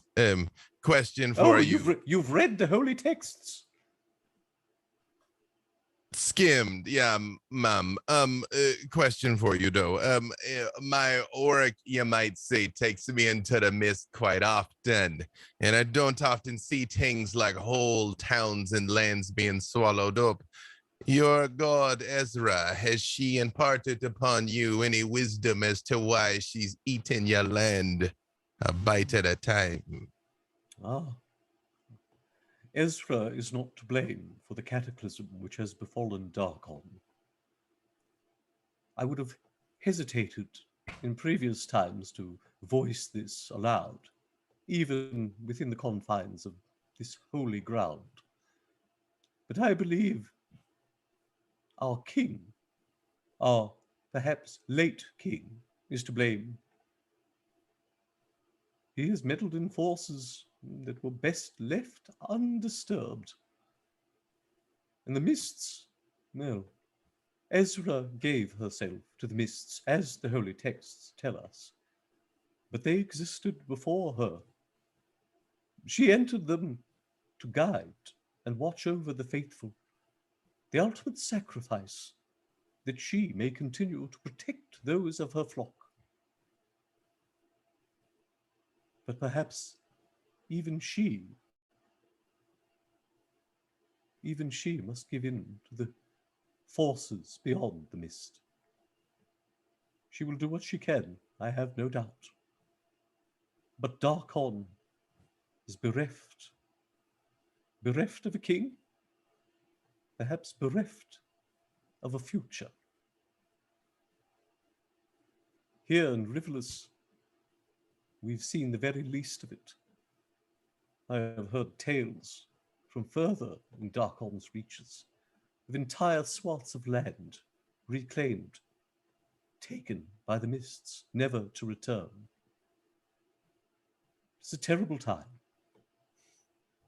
and it made even worse by the factions which battle for control, like vultures picking over Darkon's corpse. Well, perhaps I speak too freely. And he presses the other coin into her palm, and he says, well, if it comes time that you need to get out of this place, he produces a small handful of golden tickets. It's like, for you and the young ones at least. This will get you somewhere safe. Oh. Well, I certainly thank you. Though I do not foresee myself abandoning my post. With respect, Mom, no one who ever had to flee from their homes expected to do so. And he just takes a step back and looks at Brother Uriah and says, sorry for interfering, man. Continue. Oh, no, not at all. And sister, yes, you must take these coins as well, for what help they may grant to the poor and infirm. Yes, of course, Uriah. Now, you are clearly anointed and a member in good standing with the church. I shall leave the ceremony to you. You have some time before midnight. I have other duties to attend to, and I shall return to you in time. She pockets the various coins, and you hear her feet shuffling up the steps. You're now in the crypt. The body of the child is with you. And Uriah begins to say some prayers over it. The rest of you are free to speak amongst yourselves, or to question Uriah if you wish. She doesn't see people much, does she? Definitely not. Did you see how she was all over me? I mean, you are a beautiful group of individuals, though. I mean, objectively speaking. Hermoso. And if that Fen Takes tilts her one. head at him, What? It's true. You Objectively. most of all, Finn. all right.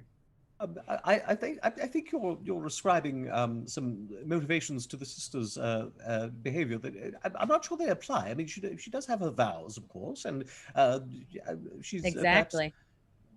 Yeah, Yes. no one said she was breaking them. You can look Keeping and them up. admire. Yeah, She certainly did. she the did kettle seem- can simmer as long as it don't boil over, I guess. Huh? Can imagine it's tough after a while. She did seem rather enthusiastic about palpating Tatiana's muscles. I will. Mhm. And then Desmond. And then Desmond, yes, she was laying it on And a bit thick, I Eremos. think. Yes, and Eremos, yes, yes. I'd rather not think about this if you don't mind. I do have some funerary rites to perform, but I don't know. There's course. not a vow of a muscle fetish, though. Yeah. Okay. true enough. Everyone has a thing. I'm still thinking about what her spirit said. Yes, that. I mean, it explains you speaking and acting differently, certainly. Yes. It does. Why, perhaps he has a connection with your mind and sometimes just takes it for his use. What? That's crazy. Ooh, But Who why takes- keep that from you?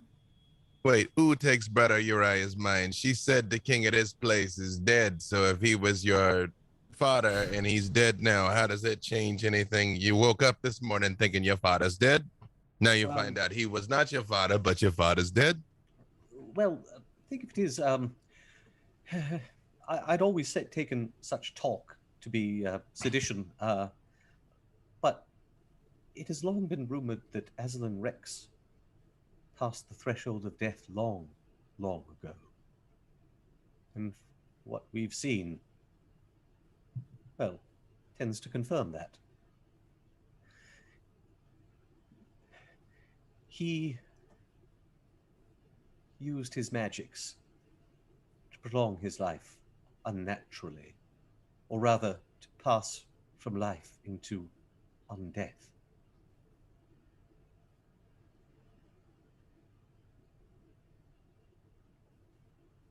And then the question becomes, how is it that such a creature, such a being, could father children? But that Ben just kind of raises her hand, is like, Well, yeah, yes. I mean, we are aware of the vampire's ability to sire children in the shall we say, old-fashioned way, but The child said you had one parent. yes, it's rather disturbing, isn't it? See, After Ermos it- Oh, please go ahead. walks over to you and physically picks you up and like pulls you up to your face and just looks at you real closely. And he's like, sorry, man, I'm looking to see if you're made out of ice and snow. I'm aware that people can make a simulacrum that's like a duplicate person. I'm not. Finn. And he pulls your arm out. He's like, Finn, could you give him a little nip? See if he got blood in his veins and not ice and snow. When you say pull his arm out, I assume you mean not out of the No, socket. no, physically, just like okay, extend it. right, No, okay. I Yeah, does right. not harm him in Yeah. any way. Just a Okay. sort of manhandling. Very Oh, much. God. I like, swear we've seen him bleed. We've I been in a have lot bled. of fights. We've I have definitely seen him bled. bleed. Amos. Put him down. Because remember how he looked when I said I might take a bite and I was just kind of joking around? I know he's alive. He's quite warm. He's tempting, but I would never bite him without consent. Yeah, Finn is- that. No, that's the mhm. extent of my mystical knowledge. If he's not a simulacrum, then I don't know what stands before us. Then I've known him for 20 years. Give me I think perception. we all. Oh, sorry, Perception go ahead. rolls, everyone. I would just like the record to show I've literally not rolled above a 10 for any 19 for me. non-combat thing. There is something I have to tell B. Dave. I have a 20. I have a 22 for perception. Oh, This Even is with Eve? pretty Yes, Tatiana. important. Yes, Oh, yes. Tatiana. So, it's been a while since we were in the House of Laments, and we've rolled many dice, and I was never really afraid to just roll it before. And then I remembered when Dave told me I have to tell him if I ever roll a 1. That time has come.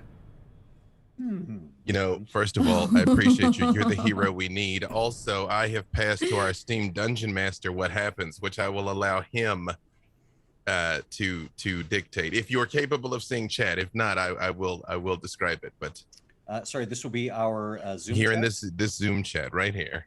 All right, hold on. Bear with me for 1 second, folks. Yeah. It's a lot of plates Interesting. to spend trying to Okay. to run all this, you all. So, I'm yeah. I'm going to take that knowledge under advisement. Great. All right. So what were, let's see, I believe Nahara got a 19 on that. Does anyone beat that 19? I did with a 22. Valentine. Very well. Both Valentine and Nahara, you heard something from upstairs. If you had to guess, it sounded like a muffled scream. Is that the direction that the woman just headed? Yes, back upstairs. Fantasy nun. All right. Message for sure. Did you hear that? I'm gonna slip out. Very I well. say will it to also slip Nahara. out. Yep. Mm-hmm. Are I you will attempting to? message. Are you I would attempting like to to stealth? sneak. Yeah, I will, but I'm going to tell Tatiana. I'm gonna message into Tatiana's head. I'm gonna start by going, shh. Nahara and I will be right back. Stay watch. We will be upstairs. If you hear screaming, come. Noted. And I don't Yeah. think I'm very good at stealth. I have a 16. I will stealth up there. I got an at 20. Oh, Okay. And she just like make up for me. So Guys, I just wrap my wings around like we're going. very well. Tatiana knows. Desmond, Fen, and Ermos. Give me perception rolls to see if you notice your friends slipping away. Fen as well. Yes. 30, 22. Perception. 14. I gotta Oh my remember I God, have why? guidance. Why could I not roll this well earlier? That is a 19. All right. So you notice Valentine slipping away, as do you, Desmond. Ermos isn't really noticing anything. He's still tugging on Uriah's arm, trying to get Fen to bite it. Not convinced. So, Nahara managed to just sort of like step into the shadows and then sort of raise her wings in front of herself and slip out in the Smoke darkness. And Tatiana, you're aware of what's happening. So yes, you can do with that information what you If wish. they look back at me, I just go, This just leans in and just like, we saw them. So we'll pick things up with Valentine and Nahara. You are now creeping up the stairs. Mm-hmm. I would say we're only communicating telepathically. Agreed. For sure. Throughout this entire thing. right. I'm going to let you keep going on your the perception rolls that you just rolled. Yeah, you did hear that muffled scream and then what sounded like sort of a thump. Now, as you're cautiously working your way up the stairs, you're hearing some wet sounds. Sort of a wet ripping and tearing. Well, that's awful. Gross. I'm just Do gonna we see? Do put we, up my mage armor. Can we real tell the quick. direction that it's coming from? It's coming from upstairs and seems to be in the main body of the church. You've got mage armor up, Valentine? Yes, please and thank you. Very well. I just want to ready. I would like to ready a firebolt if there's any sign of danger. Okay, so you're towards essentially us. holding an attack as you pause on the stairs. Do you continue all the way up the stairs? Yes. As you enter the church, where the pews are, and you're of course coming up the same spiral staircase that you descended. Everything's in darkness. Valentine, you've got dark vision. You can see some movement near the back of the church, near one of the candelabras. As do I. And let's see. So your range on that is it's just at the edge, so it's sort of still dim light for you. Suddenly, a light flares as you see a tinderbox being struck and another candle gets lit. The sister turns around and does actually spot you. Uh-oh. Ooh. Oh, there you are. Very odd. It is as if a breeze blew through the church itself, extinguishing all the candles. Uh-huh. Brother Uriah had a question about something for the ceremony. I thought we heard you up here. Oh, yes, yes. I was searching for the tinderbox. Looking around the room, can I tinderbox. see anything of what she was doing now that she's lit the candle? Give me a perception roll. Ooh, that's a 19 on the die, baby. That's going to make it a 23. All right. Your very keen elven/undead eyes pick up something on the floor. It looks to be a smear of blood. I'll walk towards it. Ooh, is there something I can help you with, my dear? Oh dear. Oh, what's that? Good question. You reach down. If you examine it with your fingers, yeah, it's sticky. It seems to be blood. Still warm. I could ask you, couldn't I, Hmm? what it is? Well, what? Is that blood? Warm. By Ezra's tears. I fear that there is deviltry about. Do you? Indeed. You didn't happen to see, and as I'm saying, like, oh, you didn't happen to see anything, I'm scanning the room. My dark vision's 120 feet. Is there anything that I can notice unusual? What was your perception roll? Oh, I didn't roll one because you didn't ask. I thought it Oh, was sorry, just that for was Valentine. that was just for Valentine. Yeah, you make a perception roll if you wish to. I would like to insight check her. Okay, I'm gonna give see my- if she's lying also. Okie doke. Yes. Make I'm gonna your give myself insight. guidance, and that's a dirty 20. Yeah, you do notice some blood as well. Another little pool of it near one of the pews. Oh. And you notice that one of the candelabras is overturned. I've got a 19 on insight to see if she's lying. She seems to be hiding something. And you notice that she's looking at you rather intently. I'm just gonna like make eye contact with Nahara and then cast fear on her. Okay. It's a wisdom save of 14.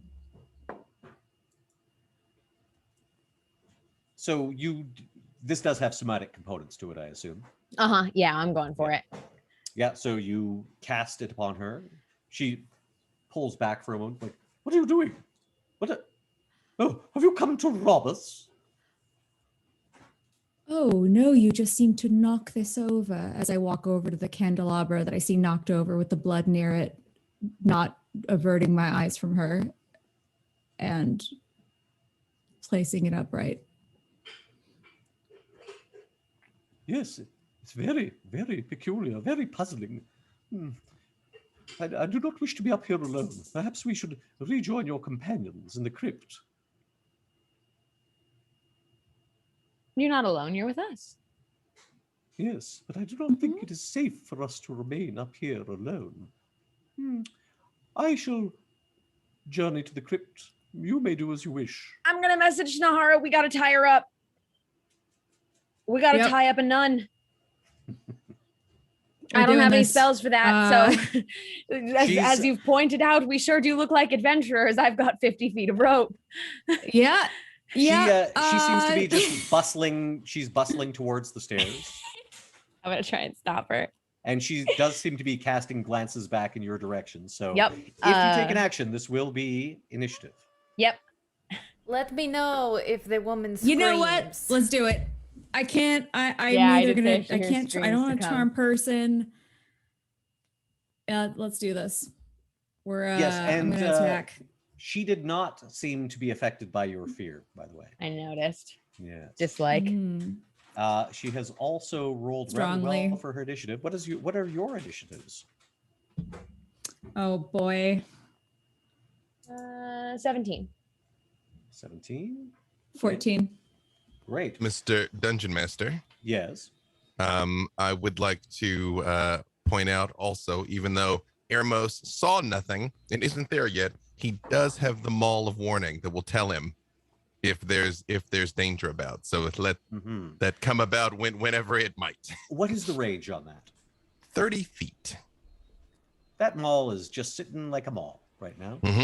I also was told Not a good night. Valentine asked me to come if there's screams, so I am keeping an ear out for that. Okay, very well. So, with her action, she, as I said, she was glancing back at you. She suddenly just breaks into a full run. Double move. Down the stairs. Towards our party. That's where they are. They're downstairs in the crypt. Not my turn in initiative. I don't know. So I believe it is over to you, Valentine. Great. In that case, given that she thinks that devilish deeds are about, there might as well be. I'm going to cast Hunger of Hadar. And that is a dex save of 14. Dex of 14. And for whatever reason, I'm rolling twice. So as the tentacles of Hunger of Hadar begin to manifest themselves, she, with incredible dexterity, considering that she's a rather roly-poly old lady, dodges and weaves and actually does sort of like a limbo move underneath one of them and seems to evade them entirely as she continues down the stairs. You cast them on the stairs, I assume, yes? Yes. Well, can I, as like a bonus action, then just scream? Yes. Yeah. Screaming is a free action. Yes, I would like to scream. Especially in Ravenloft. So now your Hunger of Hadar, that is a fixed point, right? So the stairs will essentially be filled with those. Let me double check that. Yeah, you open a gateway in the darkness. A 20-foot radius sphere of blackness and bitter cold appears centered on a point within range. It lasts for the duration of up to 1 minute. Right. So the stairs are currently blocked by this writhing mass of outer darkness and also tentacles. Sure are. So now it is Nahara's turn. I believe that it's possible that, I was just going to say, Valentine, I think it's possible for you to drop that on your turn, but I'm not sure if it could happen on you. Yeah, because it's concentration. I should be able to just on my turn drop concentration. Okay. So Nahara, you are currently blocked from proceeding unless you wish to possibly suffer the effects of Hunger of Hadar.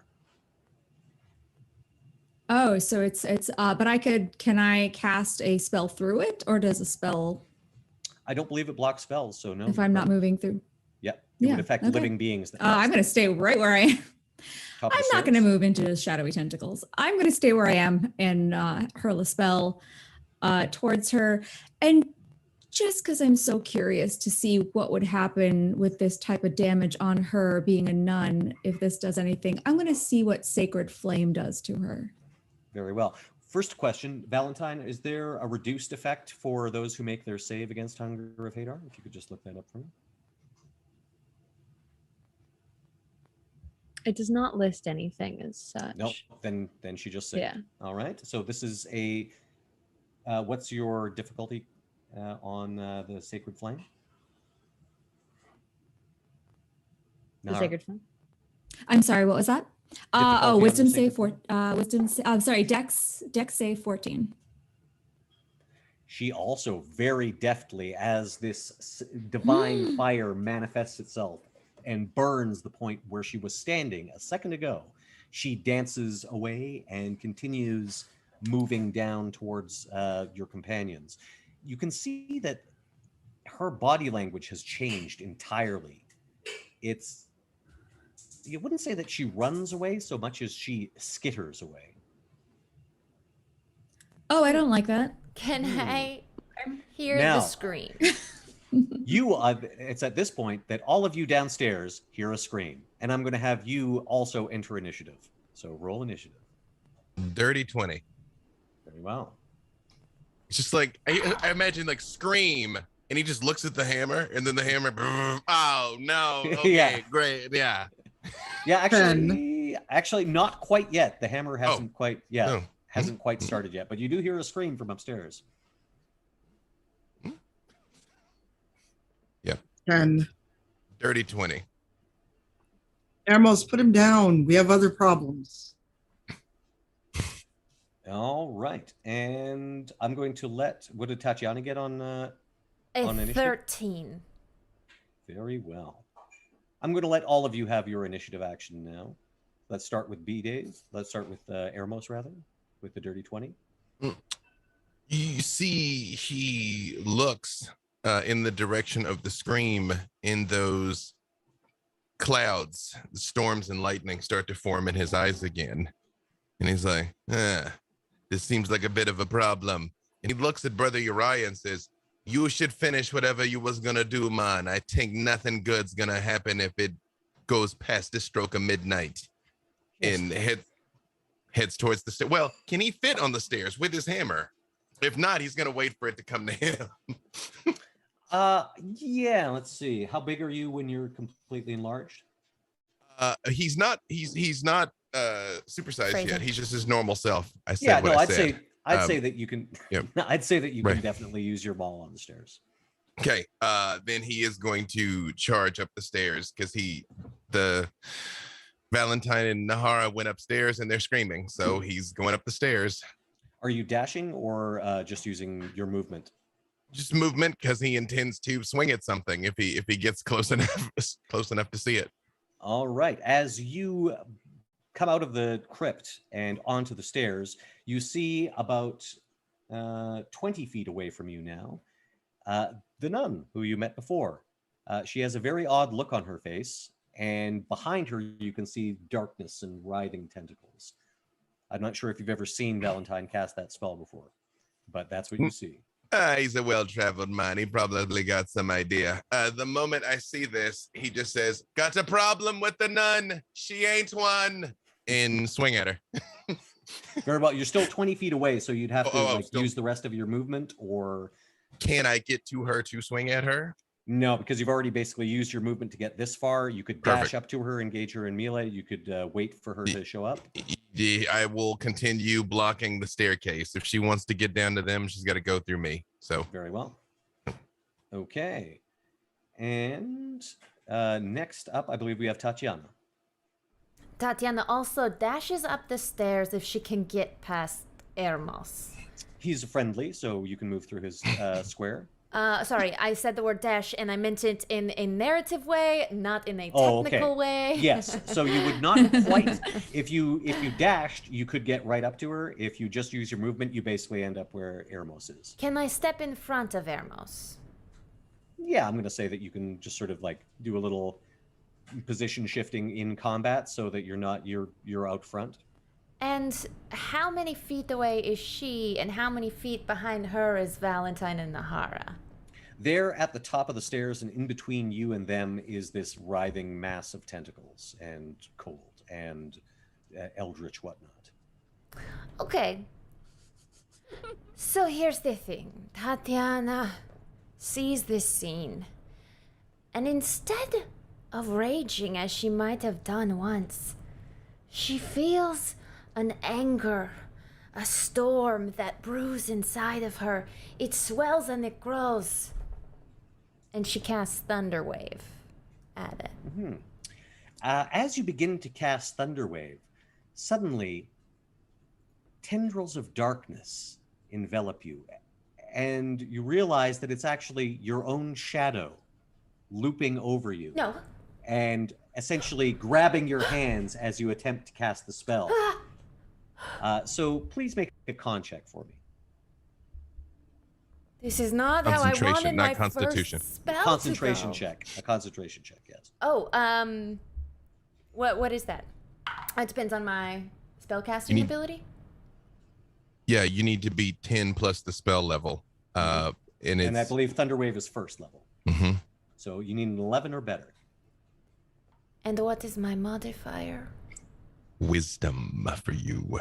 So probably a 12 or better, right? That's a 5. Yeah, your shadow successfully spoils your spell. Get off of me! You are not part of me! I will As you do this, destroy you. the shadow just sort of flattens back up against the wall like it's a normal shadow and kind of does a. Eremos is like, what? What, Gwan, Tatiana? But you got the magic, but your shadow. What? It ruined my thunder. All right, I believe we No were one steals Tatiana's thunder. Not even her It literally, shadow. your shadow stole your own thunder. Yes. So we go over to Fen. Fen, you have a 10. You've just seen Eremos and Tatiana run out of the room. Uriah seems to be casting a spell of some kind on the body. Boy. Can I invoke my dread form, and does that count for an action? I think you can assume dread form as a bonus action. Yes. Okay. Yes. I assume my dread form, and I go after the nun if I can reach her. Now you guys are on stairs, and we've already got Tatiana, Oh. and I'm gonna say that because she's above you, you could use a ranged attack without too much trouble. But actually getting into melee might be an issue. Well, I don't have a ranged attack. All right, then I'm going to hold my action since I can't get at anyone. But I have Well. assumed my dread form. Very well, Desmond, over to you. Am I close enough to this thing to hit it?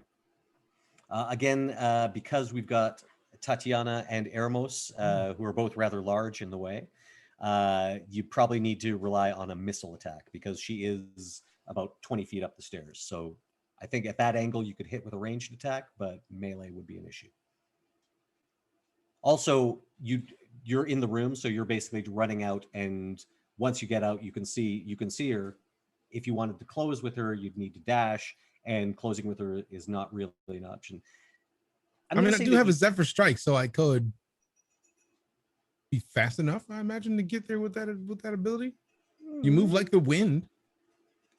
And what does it increase your movement to?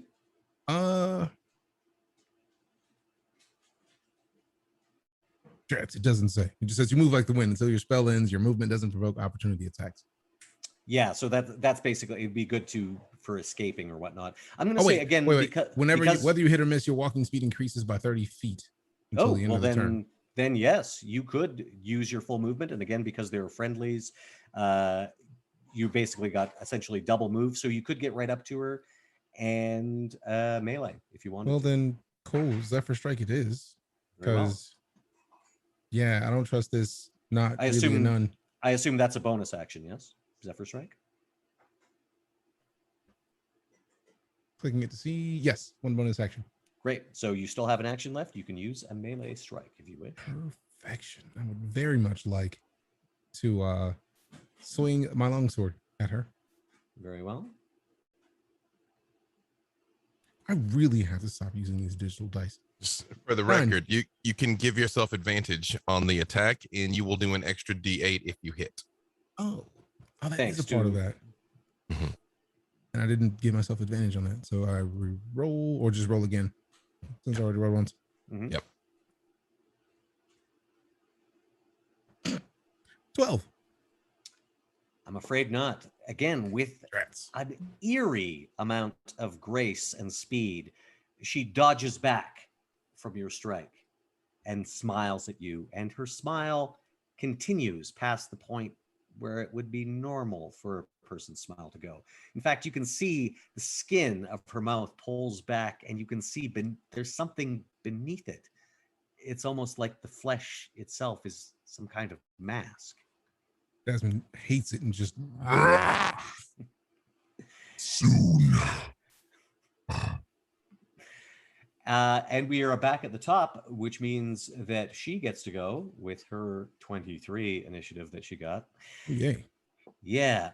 She echoes you. Soon. and reaches up to her own face and pulls half of it away with a wet, tearing sound. As she does so, it's almost like the head that is beneath this layer of skin seems to expand. A long pointed ear pops out, stringy, gore-soaked hair as well, and a glowing eye in a hollow socket. You can see serrated teeth beneath this fleshy mask that she's pulled away. Soon the child shall wake. And can she do this? No, she's not far. She's too far away to do her thing that she was going to do. So she will just attack Desmond, who is in combat. Desmond, what is your armor class? 13. All right. She reaches forward just cranes her neck forward at a weird angle and bites you. You are going to take... You see, as she goes to bite, Ermos holds his hand up and a shield appears around Desmond. She has to roll again. Very well. Is that just like a shield spell, or should just... It's a runic shield. It's a thing he can do. But mechanically, I force a reroll. She re-rolled a nat 20. I'm so sorry. Dave, stop using this thing. That's the second time it's happened. Second time wasn't a nat 20. It just was a better roll. It was just a better roll. This time it is a nat 20, so she's going to do the double on the damage. Okay. That is a grand total of... Oh, but she only doubles the dice, not the bonus. All right, so she does 25 points of damage with that bite. We still in here? And she's not done yet. She also claws. Oh, interesting. What was your armor class again? 13. This time her claws go wild. She reaches forward, takes a big bite out of you, howls with laughter. As she tastes your blood, she almost seems drunk on this blood as she swings wildly with her claws, narrowly missing you. And again, she is too far away to do her special things. So it is now, I believe, over to Valentine. All right, we're not playing around with saves now. I've learned my lesson. I'm gonna twin spell a firebolt instead. Okay, let's see. I have a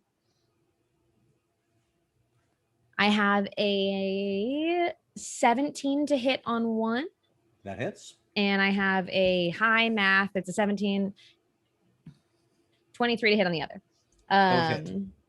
You know, 23, that high number. All right. Let's roll a little bit of damage. I'm sick of her. Okay. 18 points of damage from the first and 11 points of damage from the second. Very well. As your firebolts slam into her back, you see her robes burn away, and so does the flesh beneath it. And oddly enough, it seems like she seems to grow, as if she's bursting out of this skin that she was wearing. Ew. The weird gray mottled flesh beneath the human flesh, however, does not seem to burn quite as much as one might hope for 2 hits of such arcane power. It does do damage, but you sense that this thing, whatever it is, might be resistant to fire. Of course. And let's see. We are now... Ermos? Yeah, I had a dirty 20. I don't know if anybody... We're now over to Eremos. Nahara, you're at a 17, right? I wrote it down somewhere. It might be 14 though. Oh, I'm sorry. All right, over to Eremos. I think it's 14. There we go. You see his muscles begin to stretch and veins pop out, similar to what happens to Tatiana, but he seems actually completely calm when this does, and just go to paste her with them all, at least attempt to. One of those, the lowest was a 21. That hits. This is a magical weapon, by the way. Yes. It is. It is a magical weapon. Then I'm just gonna give you. I'll give you the damage broken up. That is going to be 10 and 12, 22 total points of damage. Solid strikes from this enchanted weapon, and this thing seems quite discomforted by these blows. Up till now, it's kind of been laughing stuff off.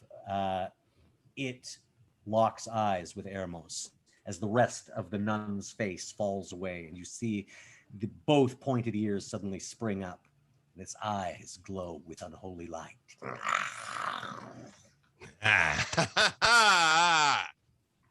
And that is it.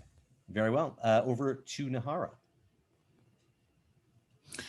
Do I see any of the rest of our party yet? Yes, you can see them just beyond her down the stairs. Valentine, Okay. did you drop your Hunger of Hadar, by the way? I did, yes. Yes, so the tentacles and darkness have also vanished. You have a clear line of sight. You can see her now. She's shed almost any semblance of the nun's form. There's like little bits of flesh adhering to her and to other rags, but it is now clearly some inhuman skeletal beast with long stringy hair and pointed ears. Okay. As a bonus action, I'm going to look over at Uriah and I'm going to sing a legally distinct cover. Oh, go ahead. Oh, I was going to say, you cannot go. quite see What was that? Uriah. Uriah is actually in the All right, it could crypt. Gotcha. All right, then I look over at Fen, and I will sing a legally distinct version, cover song, Ravenloft edition of Sister Act for some bardic inspiration. So you just all of a sudden hear her go, "Hail, holy queen enthroned in mist, oh, Ezra." And I give her some bardic inspiration as my bonus action. And then as I finish clapping, I'm going to hurl a witch bolt at her. Very well. Roll the hit. Okay. That is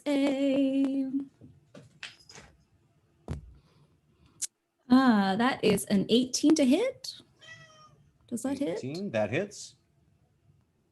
All right. And this is lightning damage, correct? And that, yes, it's 17 points of lightning damage. Again, your spell fires successfully. You're quite sure you hit it square. And while it does blow away and burn some of the undead flesh or the weird flesh, you sense that it doesn't have quite the impact that it should. That's so weird. Moving Okay. over to Tatiana.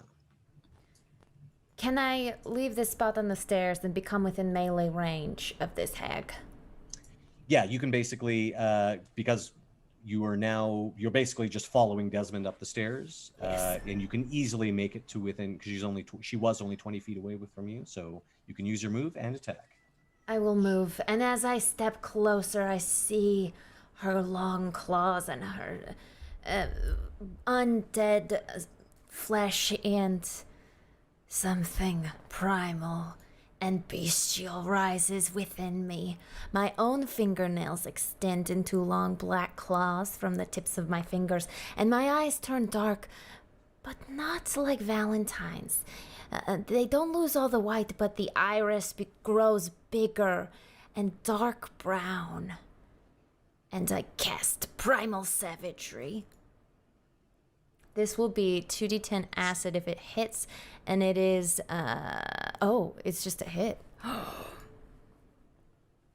Very well. And a save? Difficulty? No difficulty. I just use acid damage of these fingernails that are on me. So it's a 17 to hit. 17 to hit. That Yeah. hits. And what is the damage? 17 acid damage. And she is not resistant to that. This thing screams, just a screech, which seems to erupt from the pits of the abyss itself as its flesh begins to dissolve. You can see now some of its ribs showing through where its tight skin has been eaten away by the acid. And then you'll hear a primal growl of a bear come from Tatiana's lungs. Very well. Over to Fen. You have Bardic Inspiration. Yes. Oh, sorry, Desmond. Or no, yeah, sorry, Desmond was first. No, just wanted to say before Fenn moves, Desmond points at Tatiana and just like, "Oh, I knew it." And yes, sorry, yes, Fen is next in the rotation, but that it is a free action to say I knew it. And we go over to Fen. Am I now able to get to her and attack? Yep, you were within range. Again, you're moving through allied spaces, so you should be able to get up to her. All right. I am doing both attacks with the Longsword of Vengeance. Which is a magical weapon. Very well. It is. Another. Add D6. At D6, you have Bardic Inspiration. Thank you, because that was not going to hit either way. Okay. There's a 15 or a 16 hit. 15 hits. So they both hit then. They both hit. Roll your damage. All right. I am rolling this with a D8. Oh, now I get a good roll. That is 10 and 7. So 17 points of damage with a magical weapon. Very well. Your first hit bites deep into its chest, and as you bring the sword around again, tell me how you kill this thing. As my sword bites into its chest, I wrench my sword through its chest in a zigzag motion, come up and take the head off. The head pops off and rolls past you down the stairs, coming to rest just outside the door of the crypt. You see Brother Uriah peek around the corner. It's done. Is it? Oh, God. Oh, God. Oh, it's done. It's very done. Then our mission is accomplished. Yeah. And on that note, I believe we will bring things to a close. Thank you very much for joining us for this episode of the Black Dice Society. What sort of wrap-up will B. Dave Walters have in store for us next week when he resumes his Dungeon Master duties? I guess we'll find out in 7 days. Thank you all players, and thank you for the opportunity to DM one of my favorite campaigns. Love you, Mark.